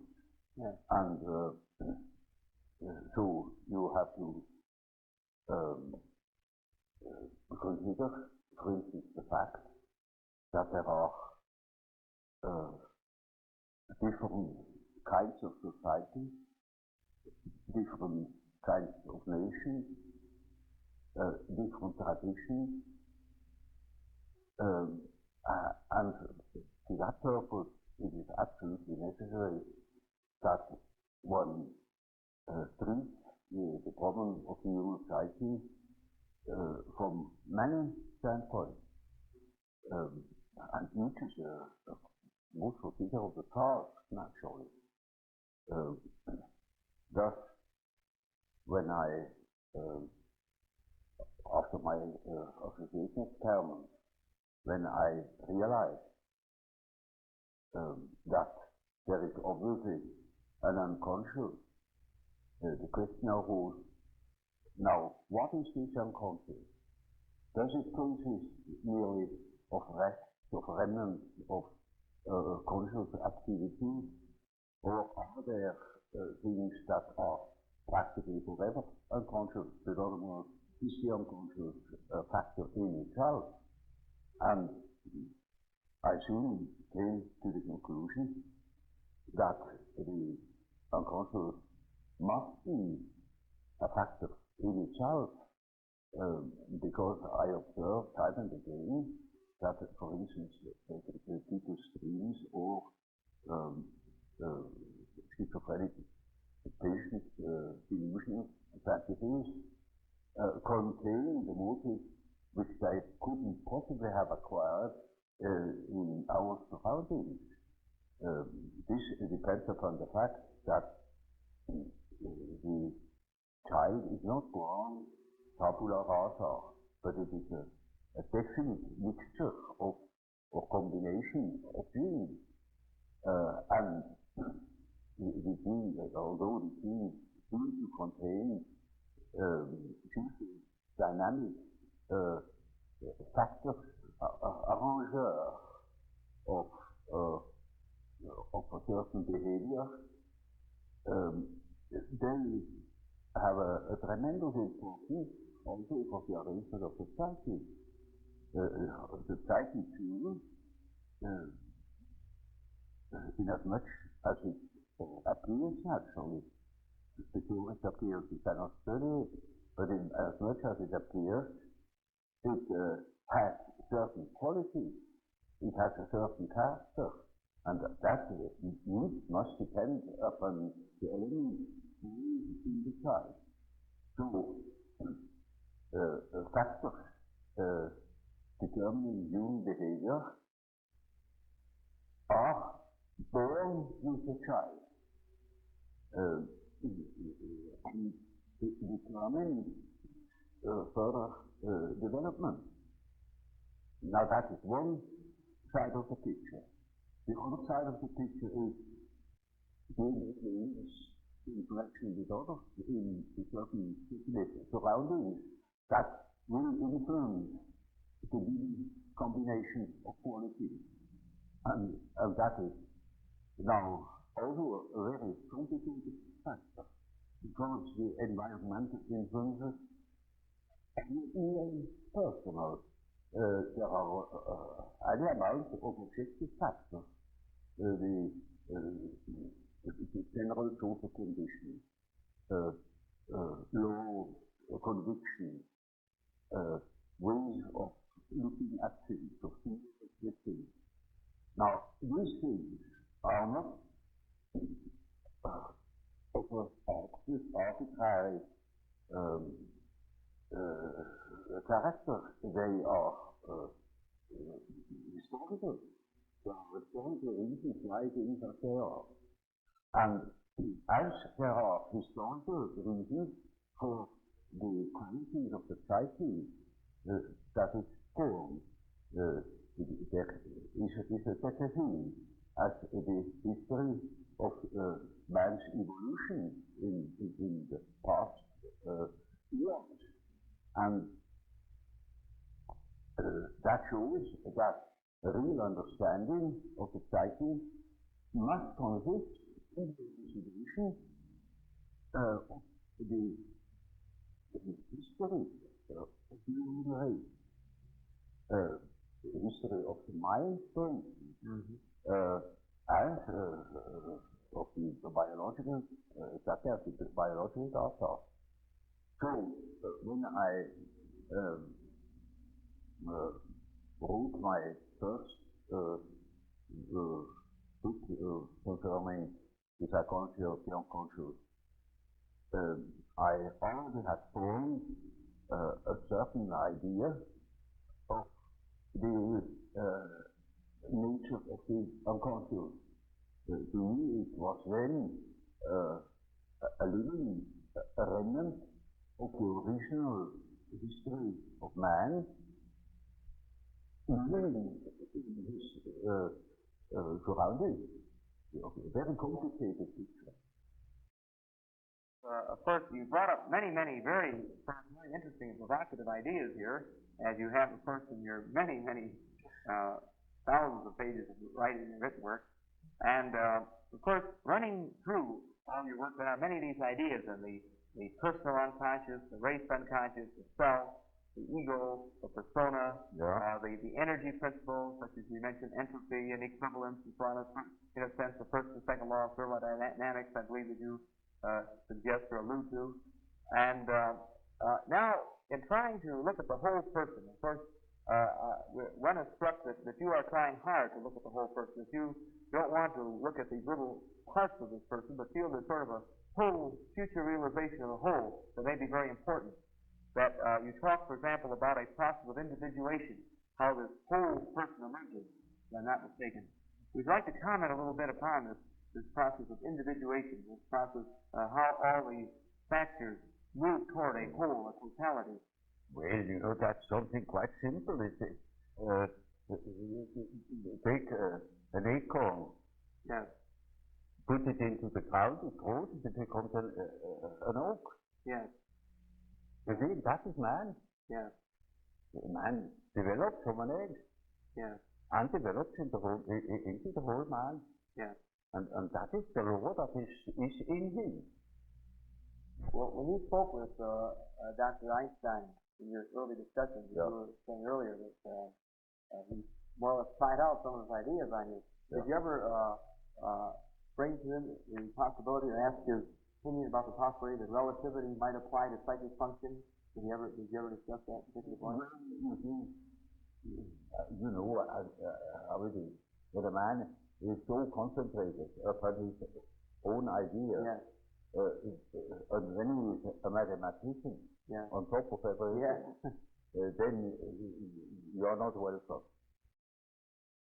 Well, when you spoke with Dr. Einstein in your early discussions, you were saying earlier that he more or less tried out some of his ideas on you. Did you ever bring to him the possibility or ask his opinion about the possibility that relativity might apply to psychic function? Did you ever discuss that particular point? You know how it is. That a man is so concentrated upon his own idea. And when he is a mathematician on top of everything, then you are not welcome. Yes, that's right. What year was it that you were friends with Einstein? When? Well, I wouldn't call myself a friend. I was 20 years old. No. What year was it? And I tried to listen and to understand. And so there was little chance to insert some of my own ideas. Yes.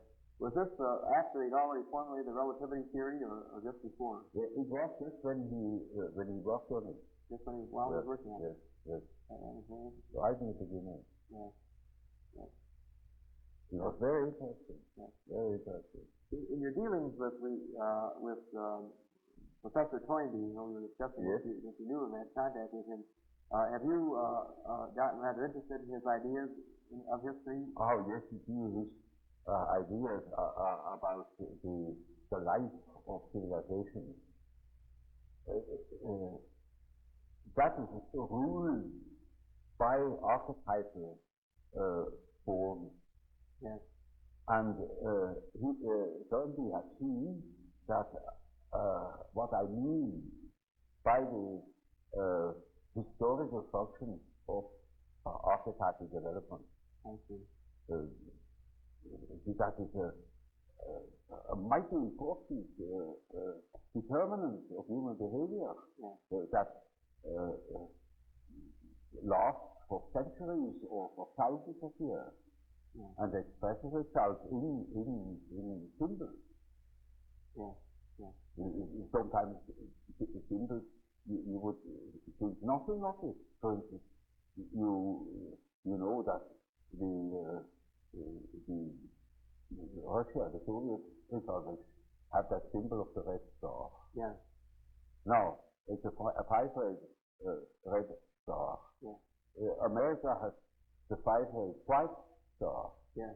They are enemies and can't come together. Now, in the Middle Ages, for about at least 2,000 years, the red and the white is the couple. I see. That is ultimately destined to marry each other. Yeah, I see. Very, very interesting. So, America is a sort of nuclearchy as much as most of the money is in the hands of women. Yeah, right. And Russia is the land of the little father. Yeah. It is at the patriarchy. Yes, very, very interesting. Because it's father and mother, you know. The white woman, in the Middle East, they call it the white woman, the Selina Candida, and the servus rudeus, the red slave. I see, yes. Now, so it was going to happen. The two lovers that fall into each other. Yeah. I was about to ask you a little bit about what seems to be a very fundamental part of your writing and your ideas, and it's encased in the term mandala. Now this seems to be sort of an ultimate realization, direction, and I would certainly be most interested in hearing your observations on this idea. Well, mandala is just one typical archetypal form.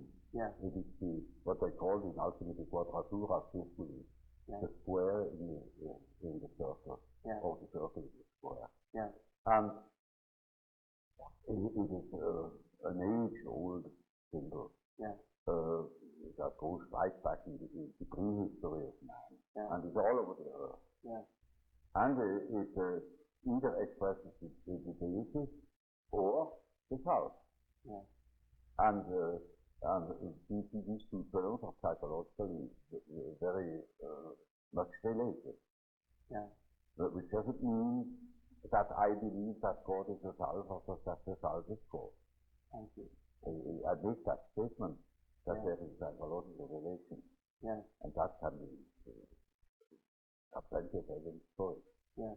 And it is a very important archetype. It's the archetype of an inner order. I see. And it is always used in that sense, either to make the arrangement of the many aspects of the universe, a world, theme, or a theme of our psyche. Yeah. And it expresses the fact that there is a center and a periphery. Yeah. And it tries to embrace the whole with a symbol of wholeness. Wholeness. So it is in a moment where during a treatment, when there is great disorder and chaos in a man's mind, then this symbol can appear as in the form of a mandala in a dream, or when you make imaginary fantastical drawings or something of the sort. There is spontaneously appears as a compensatory archetype, bringing order, showing the possibility of order. So sort of direction, a goal. Centeredness. Centeredness, yes. And it means a center which is not coincident with the ego, but with the wholeness, with its wholeness. We are wholeness, which I call the self. This is the term for wholeness. And I am not whole in my ego. My ego is a fragment of my personality. So it is the center of a mandala is not the ego, it is the whole personality. The whole self. The center of the whole personality. And it plays a very great role in the East for it. But in the Middle Ages equally. And then it has been lost, it has been thought of as a mere sort of allegorical decorative motive. But as a matter of fact, it is highly important and highly autonomous symbol that appears in dreams and so on, or in folklore.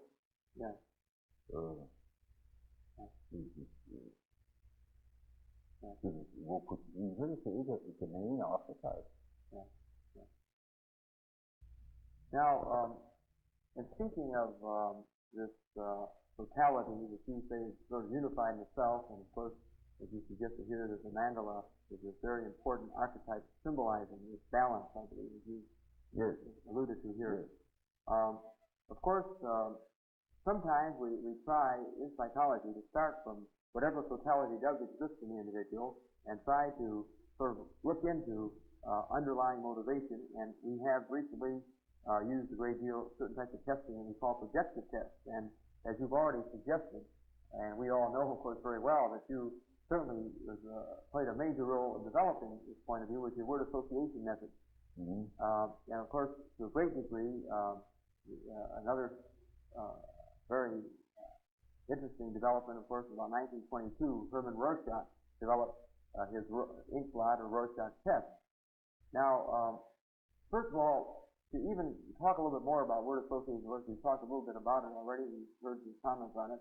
We'd like to, if we could here, perhaps get into it in a little bit more detail. Now, first of all, what are the ingredients of the word association test? What is involved in the use of it? You mean the practical? Yes, the practical use of it, yes. Oh, well, you see, in the beginning, when I was a young man, of course, I was completely disoriented with patients.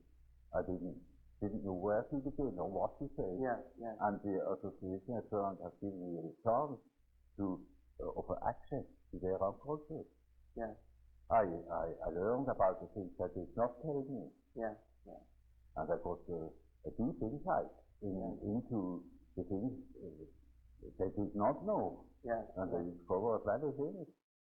Now, would you say that from responses and, as you say, complexes and sort of emotional blocks? Yes, the main thing. Of course, this word complex, I know, is yes, word that's originated. It's used very widely now. You know, the diffuse and the complex, that is, was my term. Yes, yes.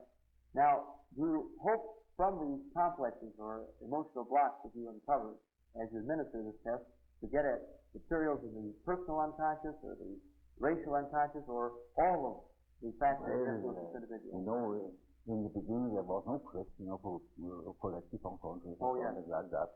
It is chiefly the ordinary personal contact. Yes, I see. You weren't expecting to get into such depth. Among hundreds of complex associations, there might appear an archetypal element, but that wouldn't show possible. Yes, yes. Now, that is not important. You know, it is like a workshop of superficial orientation. Yes, yes. You knew Herman Rorschach, I believe, did you not? No, he had circumvented me as much as possible. Yes. But did you get to know him personally? No, he did not. I never saw it. Yes. No. In his introspective and extensive ideas, of course, he's talking a great deal about your introversion, extroversion ideas in his own interpretation. I was anathema because I had first stated, you see, that is unforgivable. I never could have done that. So you really didn't have any personal contact with Rorschach? No personal relation at all. No. Are you familiar with his test? Have you seen his test, the Rorschach test? Yes, I know it. Yes. But I never applied it. You never applied it? Because later on, of course, I didn't apply the association test anymore because it wasn't necessary. Yeah. I learned what I had to learn, but for the exact examination of psychic reactions, I think it is a very excellent thing. Yes, yes. Would you say, for example, that the practicing psychiatrist, the clinical psychologist, or the practicing psychiatrist could use the projective tests like the Rorschach? For the education of psychology. Yes. The practical psychology meant to do actual work with people. Yes. I think it was the best means to make them see how their unconscious works. Is that right? The projective test? It's exceedingly didactic. I see. There you can demonstrate repression or the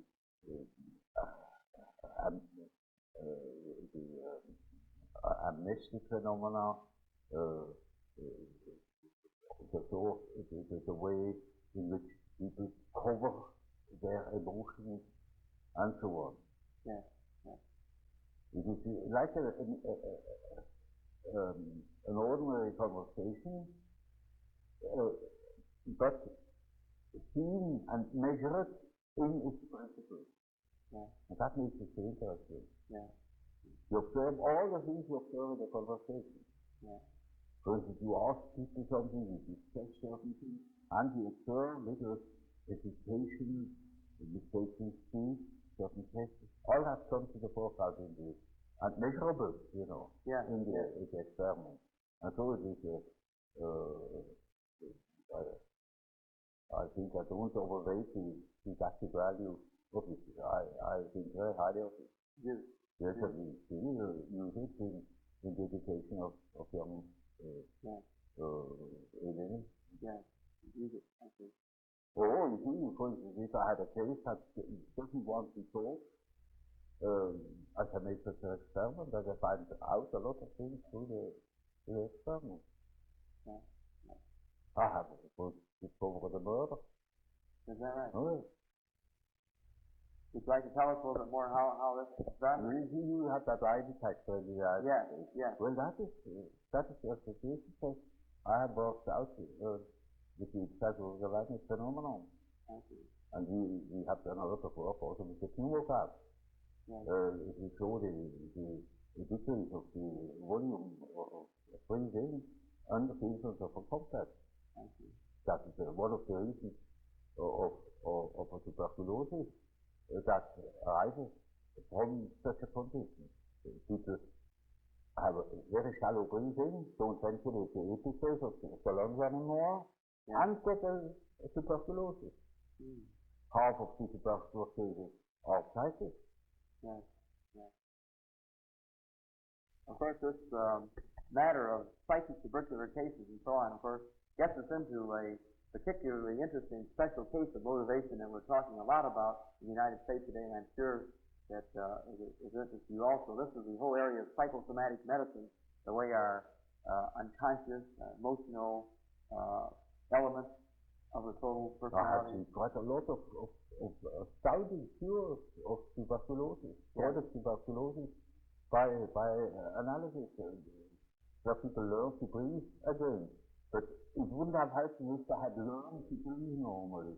That wouldn't have helped. But understanding what the complexes were, that has helped them. Yes.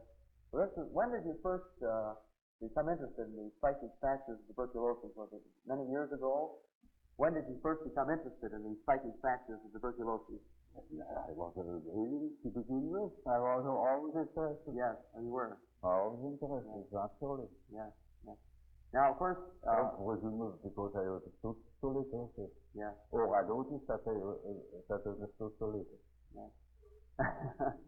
Now, the point that this leads to very logically, the point I started making a moment ago, I'm sorry to interrupt you, but you see, this is very much the heart of a lot of our thinking today, the area that we call psychosomatic medicine. Yes. Where we are now, right now, becoming more and more interested in the very thing you're saying, how the emotional, how the unconscious, how these personality factors can actually have effect on the body. And, of course, the classic examples in the United States in the past have been, for example, the peptic ulcer, where they believe this is the case of where these emotional factors have actually created pathology in the body. Yes. And, of course, we've extended these ideas into many other areas. We, for example, feel that where there already is pathology, that these emotional factors can intensify it. Not only can it create it, but it can intensify existing pathology. Or sometimes there may be actually symptoms of pathology without these patterns. Now, for example, many of our physicians, or as you say, alienists in America, say that 60 or 70% of their patients are not individuals who have anything that really physically is wrong with them, but they have disorders that are of psychosomatic origin. Yeah, that's well known. Yes. Known since more than 50 years. Yes. But the question is how to cure them. Now, what is the, speaking of these psychosomatic disturbances, and as you say, tuberculosis would be one example, and we are now, of course, very interested in further research in this matter in the United States, and for that matter in other parts of the world. Do you have any ideas as to why the patient selects this type of symptom for a problem? Why does he show his problem? He doesn't select them. He doesn't select them. to him. It happens to him. Now, you could ask this as well when you are eating a crocodile. How you happen to say that crocodile? Yes. Now, he hasn't selected you. Yes. Now, of course, to me, this, in a sense, that unconsciously, why is selected? No, not even unconsciously. Unconsciously. Yes. In other words, you don't believe that there's any way of tracing any personality of the individual, a reason. That is an extraordinary exaggeration of the importance of the subject. I see. This we were interested in. Even unconsciously. Yeah. Even unconsciously, there isn't this degree of freedom. Yes, I see. I see. Now, in the whole matter of psychosomatic medicine, they have now, for example, very recently hinted that cancer may have psychosomatic involvement. And this doesn't surprise you that No, these things,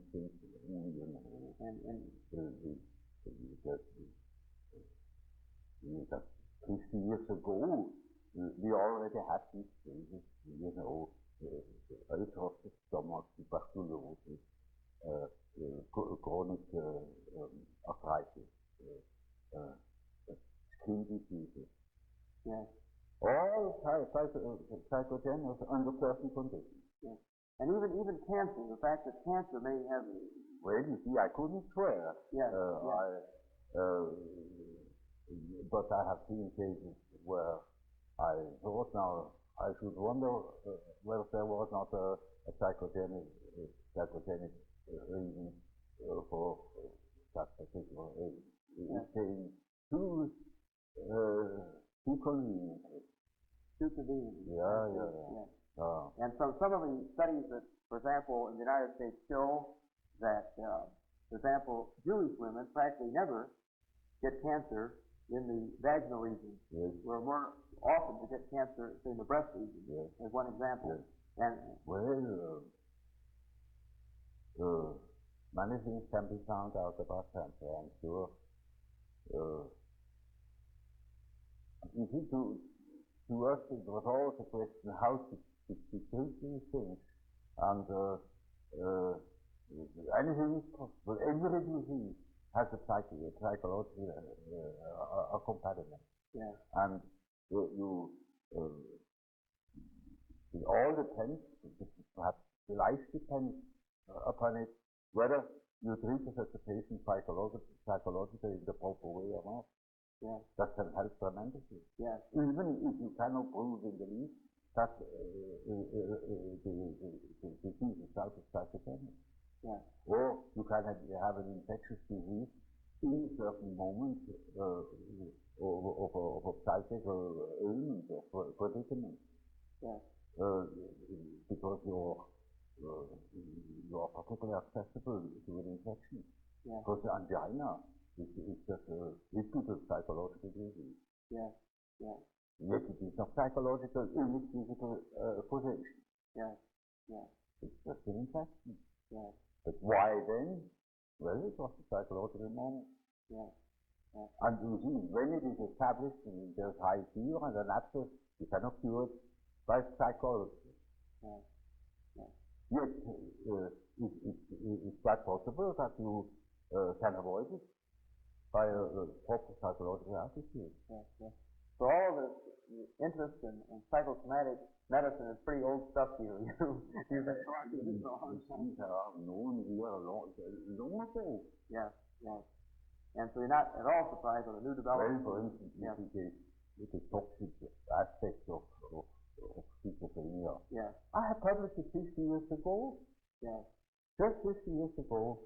Yeah. Now this is one of the poverty. Yeah. You see, you are far ahead in America with technological things. But in psychological matters, interesting, you're 50 years back. Yeah. You don't understand it. That's a fact. I'm sorry, you see, I don't want to figure as a general collective statement. You think you are not yet aware of what there is. There are plenty more things than people have an idea of. I told you that there is a pathologian who didn't even know what he was from before they took over everything. You see, anyone who thinks that I'm a mystic, is just an idiot. Well, he doesn't understand the first word of psychology. Well, Professor Jung, in our several interesting discussions so far, a great deal of our talk has been some of the very fundamental aspects of your theories and writing, and of course, purpose in and getting some of your reactions to these fundamental ideas, so that our students, many of whom have not had an opportunity to study a great deal of your work, might sort of be introduced to some of your ideas from you personally, which of course is probably the best way they possibly could be. Now, as one looks over your work, one is impressed with a much broader scope, of course, than just the beginning fundamental outline of a theory of personality. Well, of course, when you study human psychology, you can't help noticing that man's psychology doesn't only consist of the ramifications of instincts in his behavior. Instincts are not the only determinants. There are many others, and the study of man from his biological aspects only is by far insufficient to understand human psychology. It is absolutely necessary that you study man also in his social and general environment. Yeah. And so you have to consider, for instance, the fact that there are different kinds of societies, different kinds of nations, different traditions, and to that purpose it is absolutely necessary that one treats the problem of the human psyche from many standpoints, and each is the most particular of the task, naturally. Thus, when I, after my association experiment, when I realized that there is obviously an unconscious, the question arose, now, what is this unconscious? Does it consist merely of rest, of remnants of conscious activity, or are there things that are practically forever unconscious? In other words, is the unconscious factor in itself? And I soon came to the conclusion that the unconscious must be a factor in itself, because I observed time and again that, for instance, people's dreams or schizophrenic patients' delusional fantasies contain the motives which they couldn't possibly have acquired in our surroundings. This depends upon the fact that the child is not born tabula rasa, but it is a definite mixture of combination of genes, and the gene, although the genes seem to contain dynamic factors, arrangeurs of a certain behavior, they have a tremendous importance also for the arrangement of the psyche.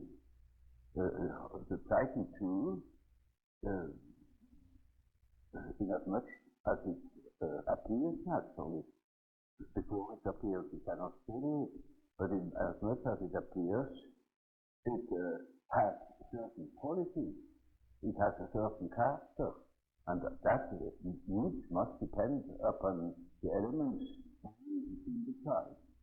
So, the factors determining human behavior are born with the child, and determine further development. Now that is one side of the picture. The other side of the picture is the individuals in connection with others in certain specific surroundings that will influence the combination of qualities. And that is now also a very complicated factor, because the environmental influences are merely personal. There are other amounts of objective factors, the general social conditions, laws, convictions, ways of looking at things, of feeling with things. Now, these things are not of this arbitrary character. They are historical. There are historical reasons why things are they are. And as there are historical reasons for the conditions of the psyche that is formed, there is such a thing as the history of man's evolution in the past years. And that shows that a real understanding of the psyche must consist in the elucidation of the history of the human race. The history of the mind, for instance, as of the biological, the biological data. So, when I wrote my first book concerning the psychology of the unconscious, I already had formed a certain idea of the nature of the unconscious. To me, it was then a living remnant of the original history of man, living in this surrounding, a very complicated picture. And my material and my empirical material was formed chiefly by images, by cases of schizophrenia. And there I had observed that there are, chiefly in the beginning of a disease, invasion of fantasies, in conscious life, fantasies of an entirely unexpected sort, mostly yielding to the patient to get quite confused by these ideas and to get into a sort of panic, because he never before had thought such things, that they are quite strange to him, and even strange to his physician. It is equally confounded by the peculiar character of those fantasies. And therefore one says that man is crazy. Crazy to think such things, never to think such things. And the patient agrees in a way expressing, he agrees, he doesn't do that thing. And all the more he gets into a panic. So, as a linguist, I thought it to be really the task for psychiatrists to elucidate that thing that breaks into consciousness, these voices, these illusions, and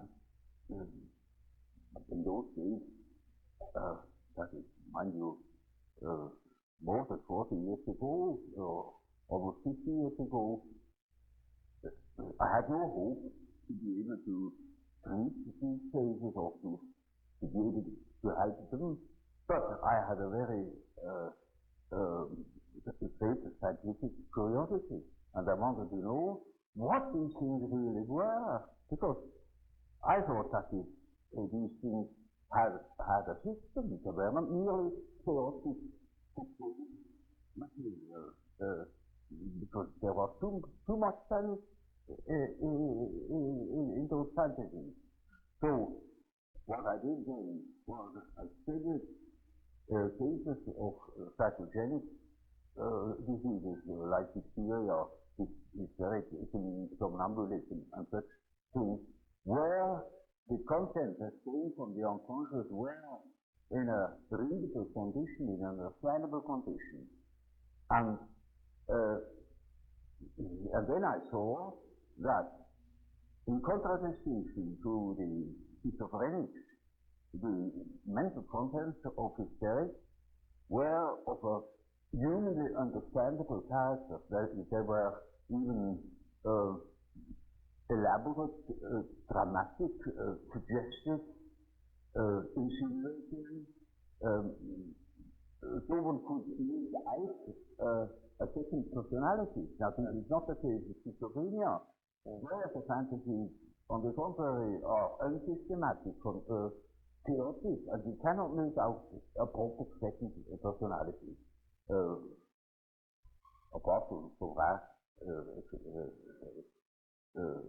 cases of a complicated nature. Now, I knew that the passive cases, just in between the balance between schizophrenia and hysteria, where ideas came up, delusions that were not exactly hysterical, because they were singularly difficult to understand, a sort of strange eruption, and I thought that these cases could give me a better understanding. So I took the opportunity when Professor Jung, the old professor of psychology and philosophy at the University of Geneva, when he published a case of an American girl who had bestowed upon him a series of half-poetic and romantic fantasies. He published that material without commenting on them. He gave it as an example of creative imagination. Now, when I read those fantasies, I saw this is exactly the material. And I was always a bit afraid when that people, when I tell of my personal experiences with patients, that they would say, oh, this is so really suggesting, Yeah. I took that case because I surely had no hand in it. It was old Professor Jung, an authority. He was a friend of William James. I knew him personally, a fine old man. And he certainly wouldn't be accused of having influenced the patient. Yeah. And that is the reason why I analyzed these fantasies, and that that case became the object of a whole book called The Psychology of Consciousness. It is called now Symbolisms of Transformation. Yeah. And I have revised it after 40 years. It needed it. Yeah. Because it was in the first attempt. Yeah. And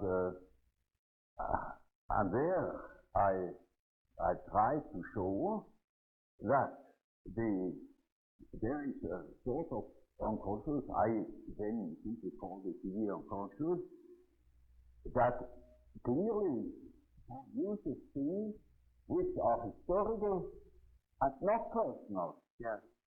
It was mythological material of the nature of which wasn't understood, neither by Professor Jung nor by the patient. And there I tried for the first time to produce a picture of the functioning of the unconscious, a functioning which allowed certain conclusions as to the nature of the unconscious. Then, after I had written that book, that cost me my friendship with Freud because he wouldn't accept it. Yeah. To whom the unconscious was a product of consciousness. Yeah. And it simply contains the Gehennen. I mean, it was a sort of storeroom where all the discarded things of consciousness were heaped up and left.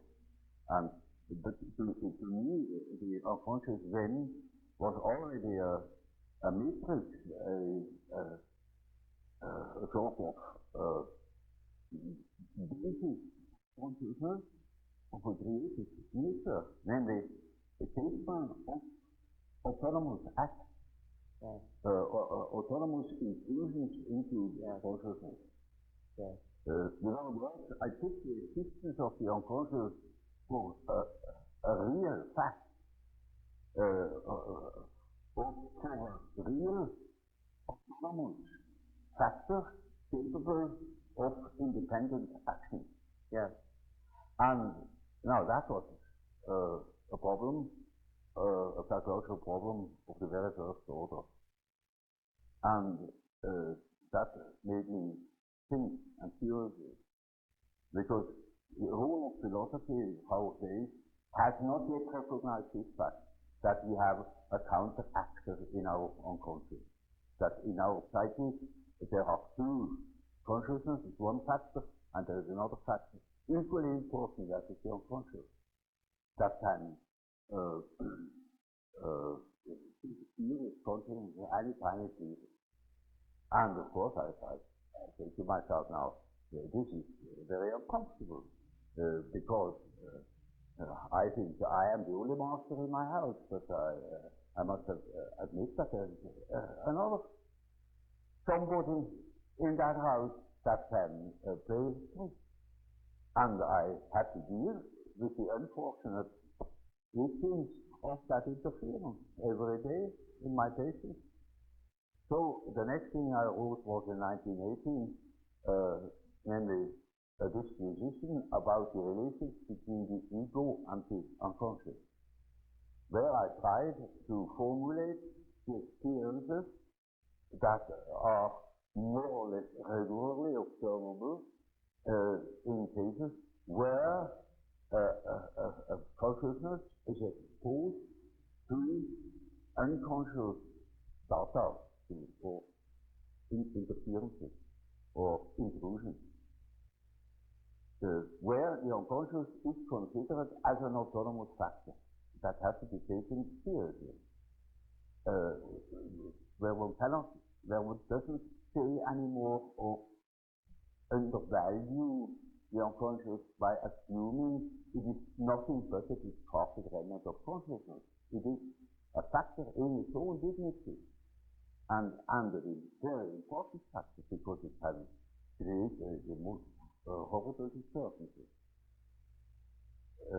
Now, when that was a pamphlet I wrote, I got published in French, and nobody understood it.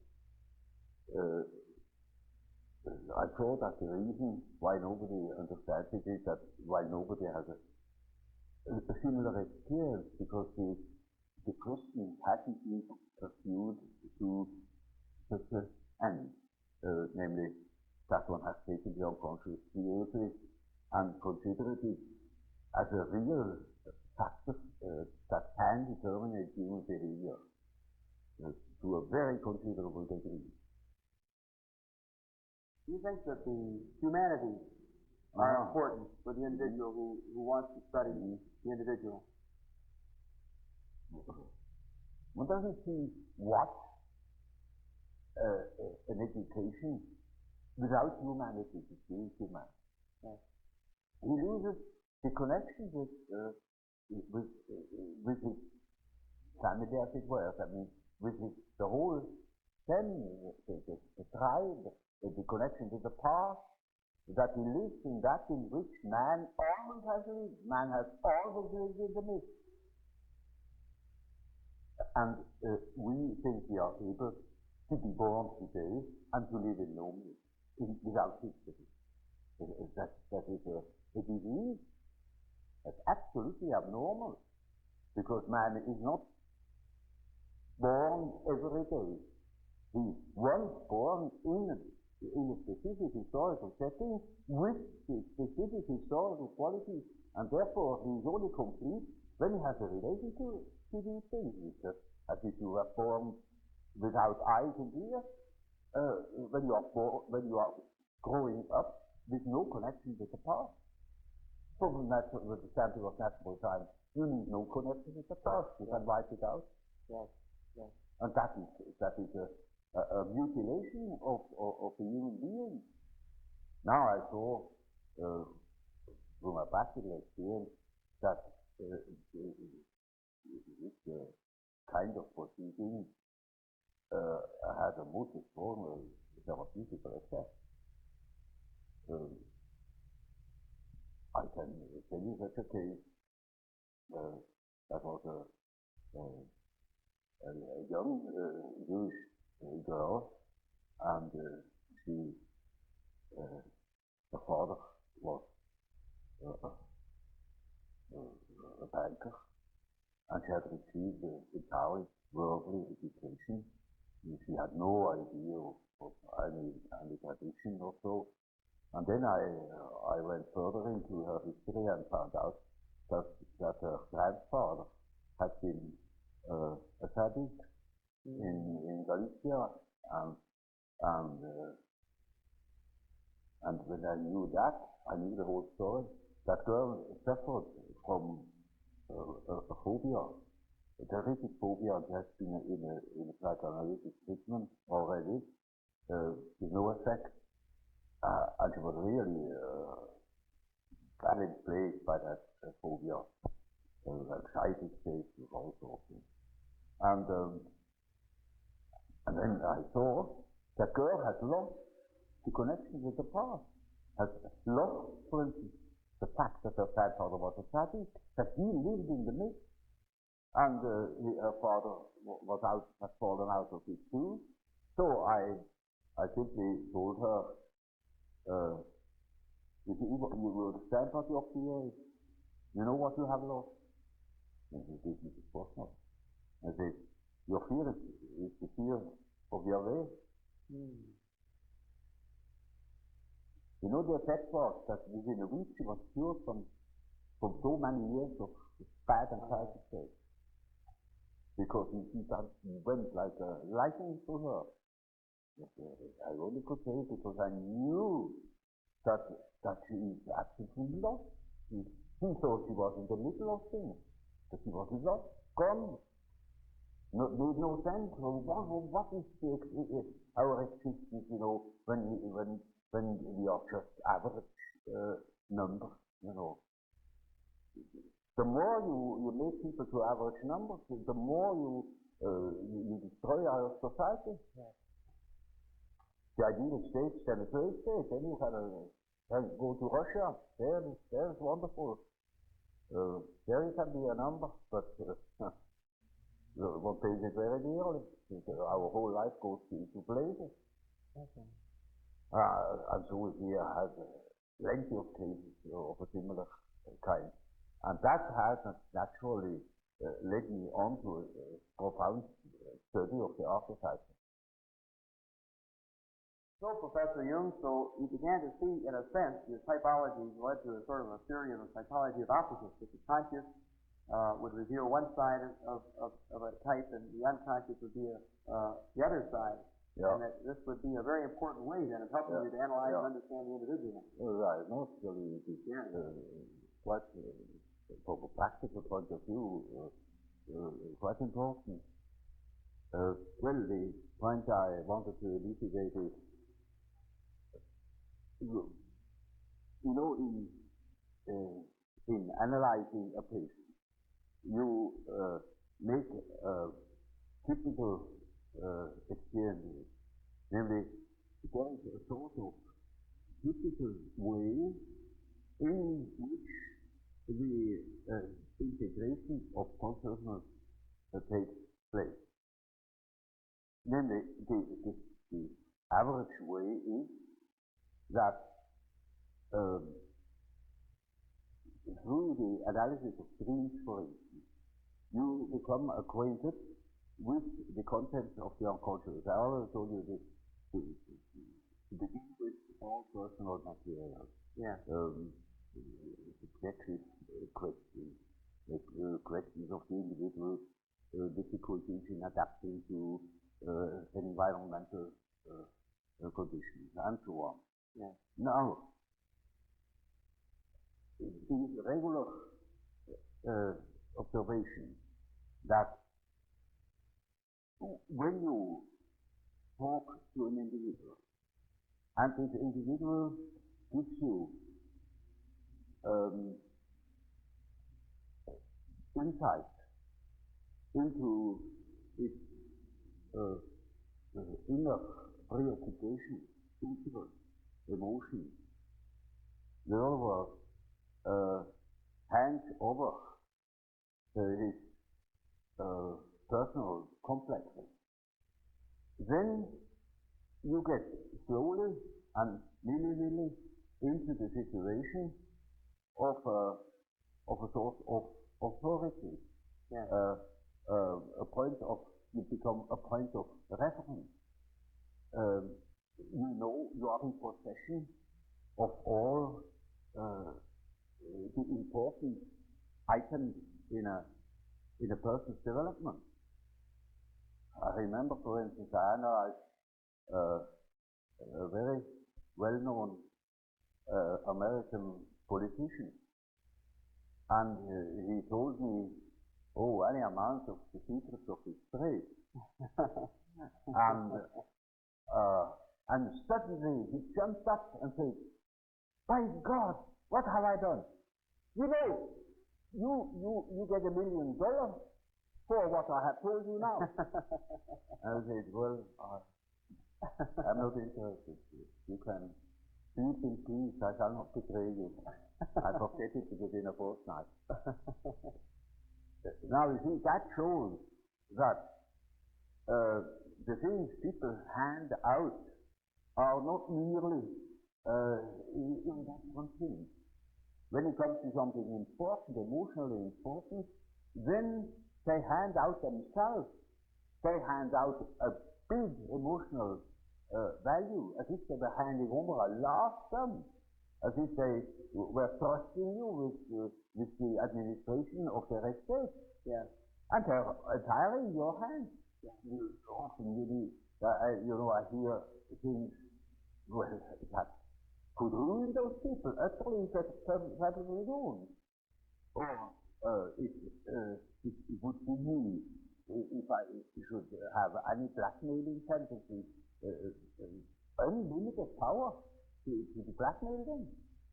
Now, you see, that creates an emotional relationship to the analyst. And that is what Freud calls the platform. Yes, which is a central problem of analytic psychology. It is just so as if these people had handed out their whole existence, and that can have very peculiar effects upon the individual. Either they hate you for it or they love you for it. Yeah. But you are not in this confidence. And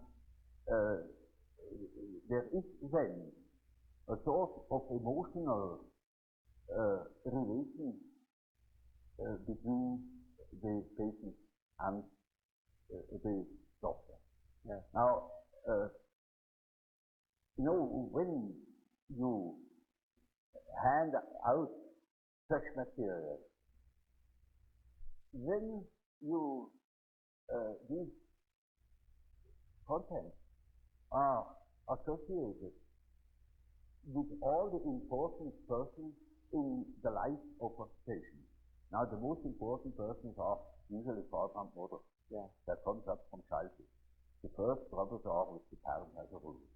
So, in handing over your infantile memory about the father or about the mother, you hand over also the image of father and mother. Then it is just as if the doctor had taken the place of the father, even of the mother. I had quite a number of male patients that called me Mother Jung, because I handed over the mother to me. Easy enough. But you see, that's quite irrespective of the personality of the analyst. The simply disregarded. He functions as if he were the mother, or he functions as if he were the father, of central authority. And now that is what one calls that is official case of projection. Now Freud doesn't exactly call it projection, he calls it transference. That is an allusion to the old superstitious idea of handing over a disease, transferring a disease upon an animal, or handing over the sin upon a scapegoat, and the scapegoat takes it out into the desert and makes it disappear. So they hand over themselves in the hope that I can swallow that stuff and digest it for them. And so I'm in loco parentis and have a high authority. Naturally, I'm also persecuted by the corresponding resistances, by all the manifold emotional reactions they have had against their parents. Now, that is the stuff you have to work through in analyzing the situation, because a patient with a triple disease is not failing, it's a severe disease. It's actually dependent upon the doctor, like a patient with an open abdomen on the operation table. He in the hands of the surgeon, got better or worse. And so the thing must be finished, and so we have to work through that condition in the hope that we arrive in a situation where the patient is able to see that I'm not the father or not the mother, that I am an ordinary human being. Now, everybody naturally should assume that such a thing would be possible, for instance, that a patient could arrive at such an insight when he's not a complete idiot, that I am just a doctor and not that emotional figure of their fantasies. But that is very often not the case. So I had a case that was an intelligent young woman. She was a student of philosophy, very good mind, where one could expect easily that she would see that I am not the parental authority. But she was actually unable to get out of this delusion. And in such a case, one always has recourse to the dream. It is just as if one would ask the unconscious, now what do you say to such a condition? It is he says of the unconscious, of course I know you are not my father, but I just feel like that, it is like that, I depend upon you. And I say, now you see what the unconscious says. Now the unconscious produces dreams in which I really assume a very serious role. You know, she was a little infant, she was sitting on my knee, I held her in my arms, I was a very tender father to the little girl, you know, and more, her face became emphatic in that respect, namely that I was a sort of child, and she's a very little, frail human thing, you know, and quite a little girl in the hands of an enormous being. And the last dream of that series was, I cannot tell you all the dreams, was that it was out in nature, I stood in a field of wheat, an enormous field of wheat that was ripe for harvest. And I was a child, and I held her in my arm like a baby. And the wind was blowing over that field of wheat. Now you know when the wind is blowing over weekend, these waves in the weekend. Yeah. And with these waves, I swayed like a, I'm putting her as if it were to sleep, you know. And she felt as being in the arms of the goddess. And I thought, now the harvest is ripe. Yeah. And I must tell her. And I told her, you see, what you want and what you project into me, because you are not conscious of it, is you have the idea of a deity. You don't possess. Therefore you see it in me. Yeah. That clicked. Because, you know, she had a rather intense religious education. Of course, it all vanished later on. Yeah. And something disappeared from her world. The world became really personal, and that religious conception of the world was non-existent, apparent. But you see, the idea of a deity is not an intellectual idea. It is an archetype. It's an archetypal idea. Therefore, you find it practically everywhere under this or another name. You know, even if it has the name Mana, it is an all-powerful, extraordinary effect or quality, even if it's not personal at all. And so she suddenly became aware of an entirely heathen image. Yeah. That comes fresh from the archetype. She had not the idea of a Christian God or of an Old Testament Yahweh. It was a heathenish God. You see, a God of nature, of vegetation. He was the weak himself. He was the spirit of the weak, the spirit of the wind. And she was in the arms of that human. No. Now, that is the living experience of an archetype. Now, that made a tremendous impression upon that girl, and instantly it clicked. She saw what she really was missing, that missing value, that was in the form of a protection in myself and made myself indispensable to her. Yeah. And then she saw, this is not indispensable, because it is, as the dream says, she is in the arms of that archetypal idea. Now that is a luminous experience, and that is the thing that people are looking for. Yeah. An archetypal experience that gives them an incorruptible value. They depend upon other conditions. They depend upon their desires, their ambitions. Depend upon other people, because they have no value in themselves. They have nothing in themselves. They are only rational, and they are not in the possession of a treasure that would make them independent. But when that girl can hold that experience, then she doesn't depend anymore. She cannot depend anymore, because that value is in herself.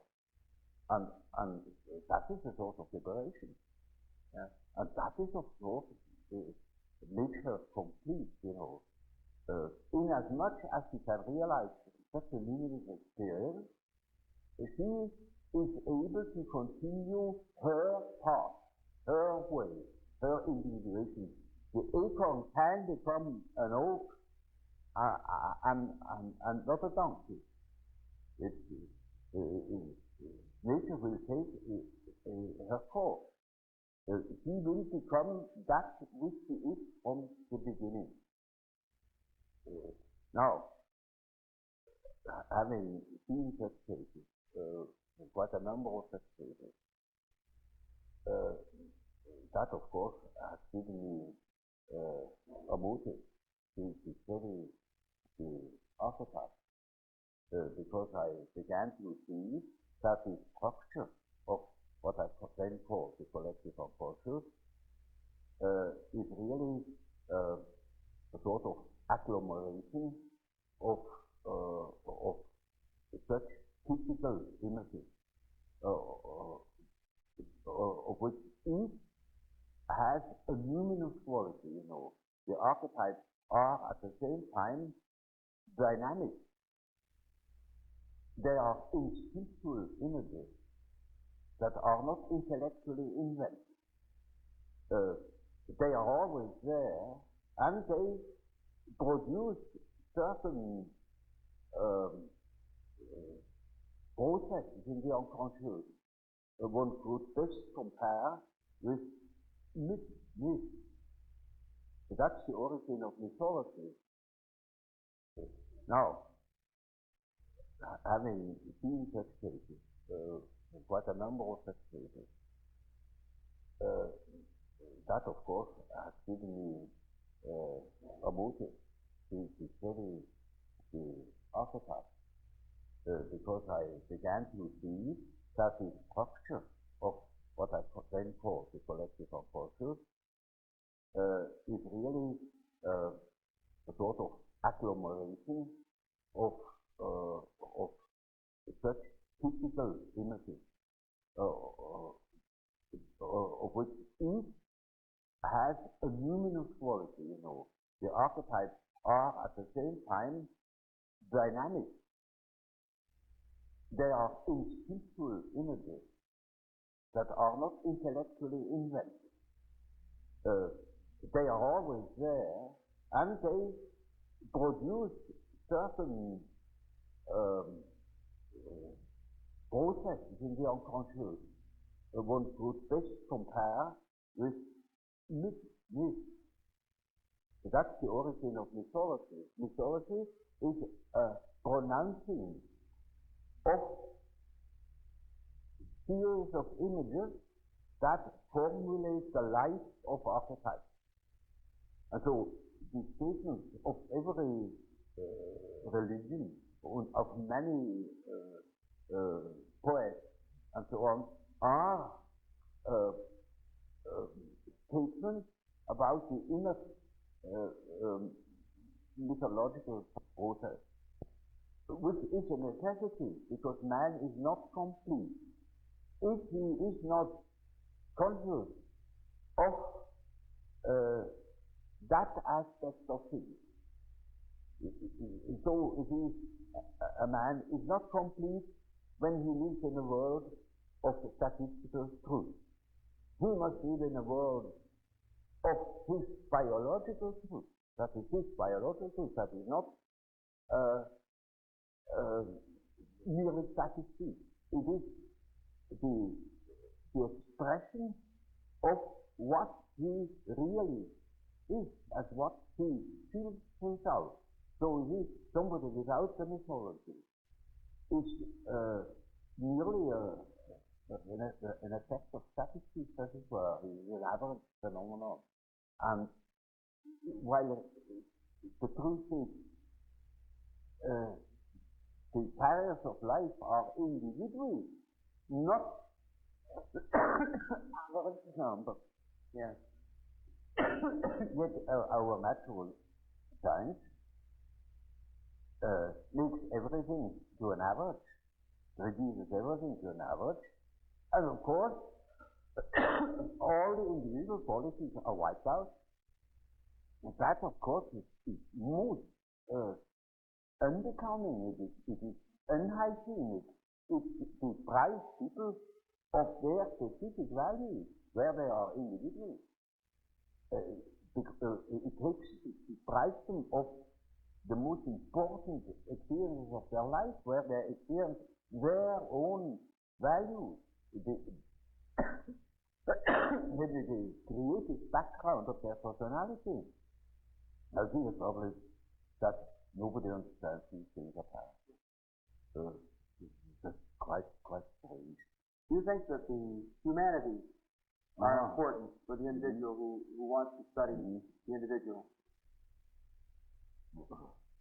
One doesn't see what an education without humanity to being human.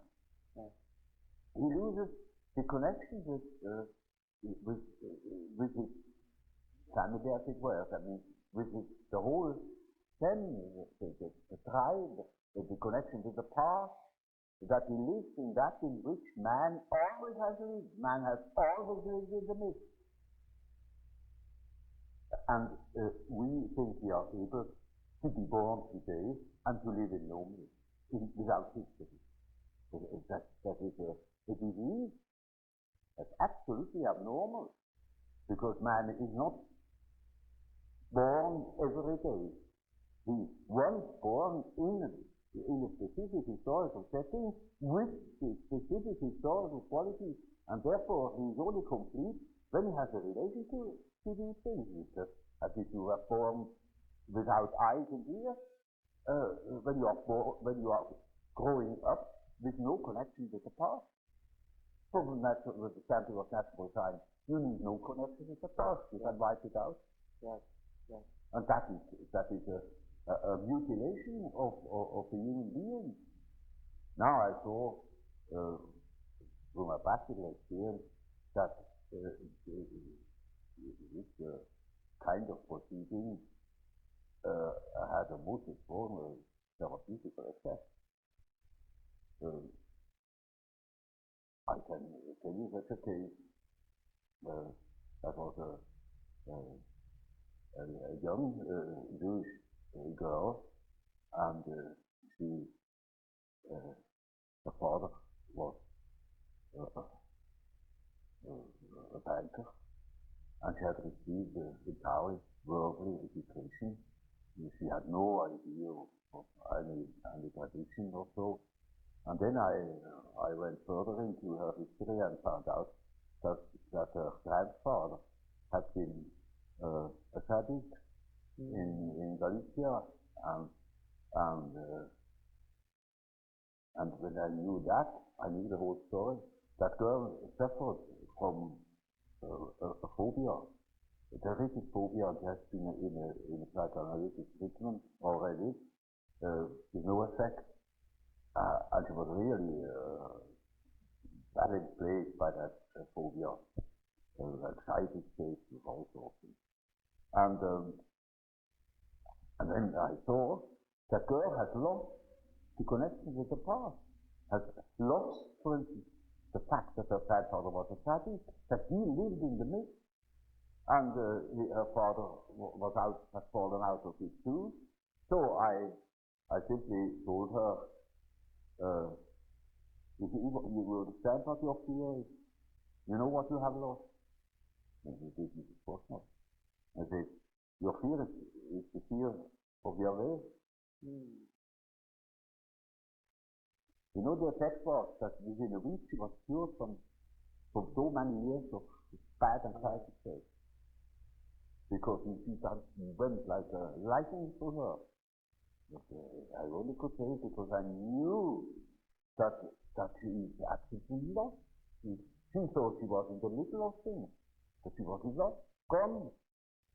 No, made no sense. What is our existence? You know, when we are just average numbers. You know, the more you make people to average numbers, the more you destroy our society. Yes.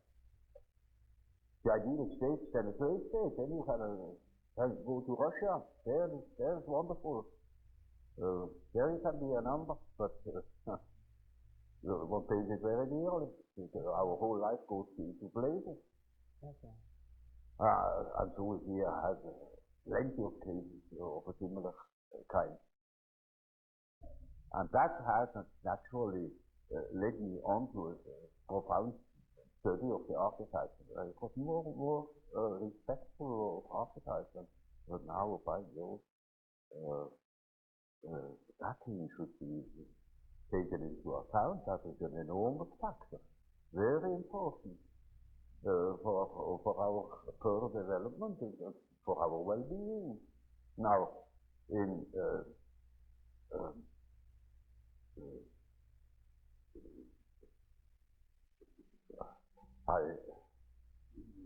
it was of course difficult to know where to begin because it is such an enormously extended field.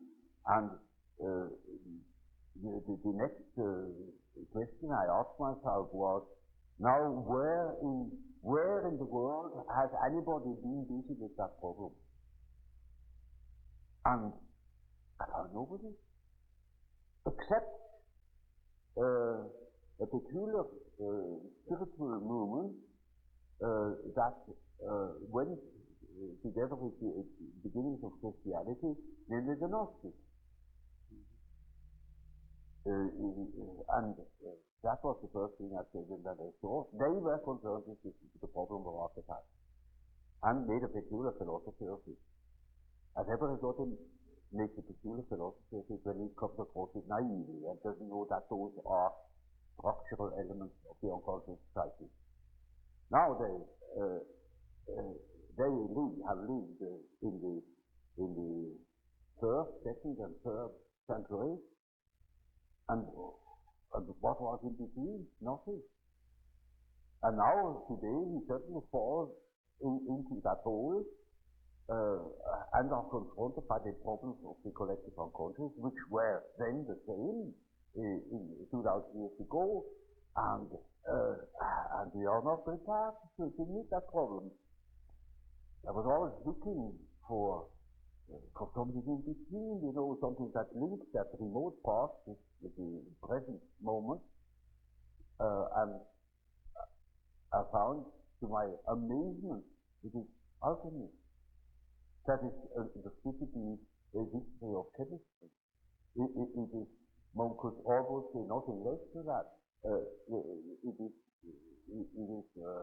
a peculiar spiritual movement of philosophical movement, according to philosophers, like Gnosticism. And then I read the whole accessible literature, Latin and Greek, because it was enormously interesting. It is the mental work of 1,700 years, in which there is stored up all that it could make out about the nature of the archetype in a peculiar way. That's true. It is not simple. And most of the texts are not purposely, no more purpose since the Middle Ages. The last editions are in the middle or end of the 15th century, all in Latin, and some texts are in Greek, and not a few very important ones. Now, that has given me no end of work, but the result was most satisfactory because it showed me the development of our unconscious relations to the collective unconscious, and the variations our consciousness has undergone. While being unconsciously concerned with these mythological images. For instance, such phenomena as in Hitler or so, you know, that are psychical phenomena, and we've got to understand these things. Just as so as a terrific epidemic of typhoid fever they're breaking out, and we say, now this is typhoid fever. Isn't that a marvelous disease? It can take on enormous dimensions, and nobody knows anything about it. Nobody takes care of the water supply. Nobody thinks of examining the meat or something like that. What simply states that this is a phenomenon, yes, but one doesn't understand it. And to me, of course, it was an enormous problem, because it is a factor that has determined the fate of millions of European people and of Americans. It is nobody can deny that he has been influenced by the war. That is all Hitler's doing, and that's all psychology, or foolish psychology. But you only come to an understanding of these things when you understand the background from which it springs. Yes. So of course I cannot tell you in detail about alchemy. It is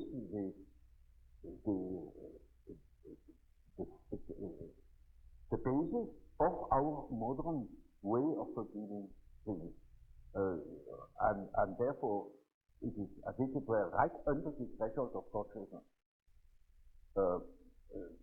This is a wonderful picture of how the development of archetypes, that means the movement of archetypes, looks when you look upon them as if from above, maybe from today, you look back into the past and you see how the present moment has evolved out of the past. It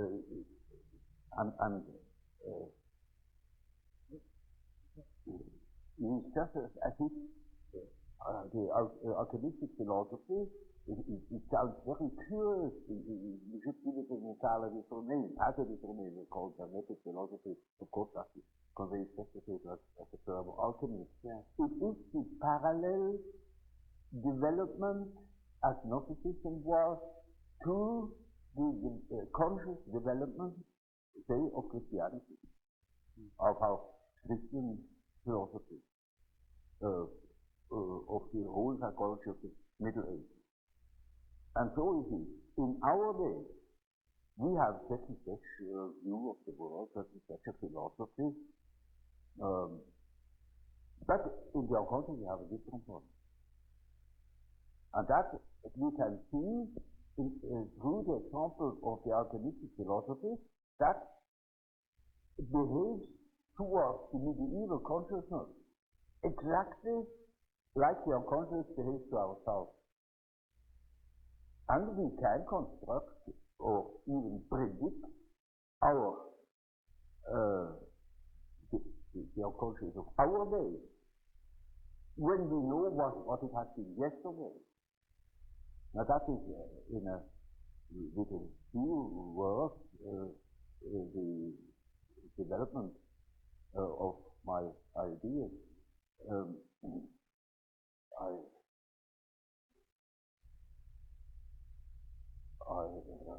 Without going into detail, couldn't further Well, you've gone into great detail elsewhere, though, much of your writing, of course.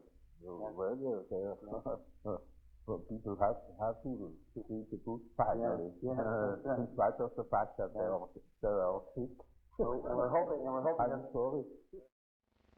You know, we have the psyche has two conditions, two important conditions. The one is the environmental influence, Yes. and the other is the given fact of the psyche as it is born.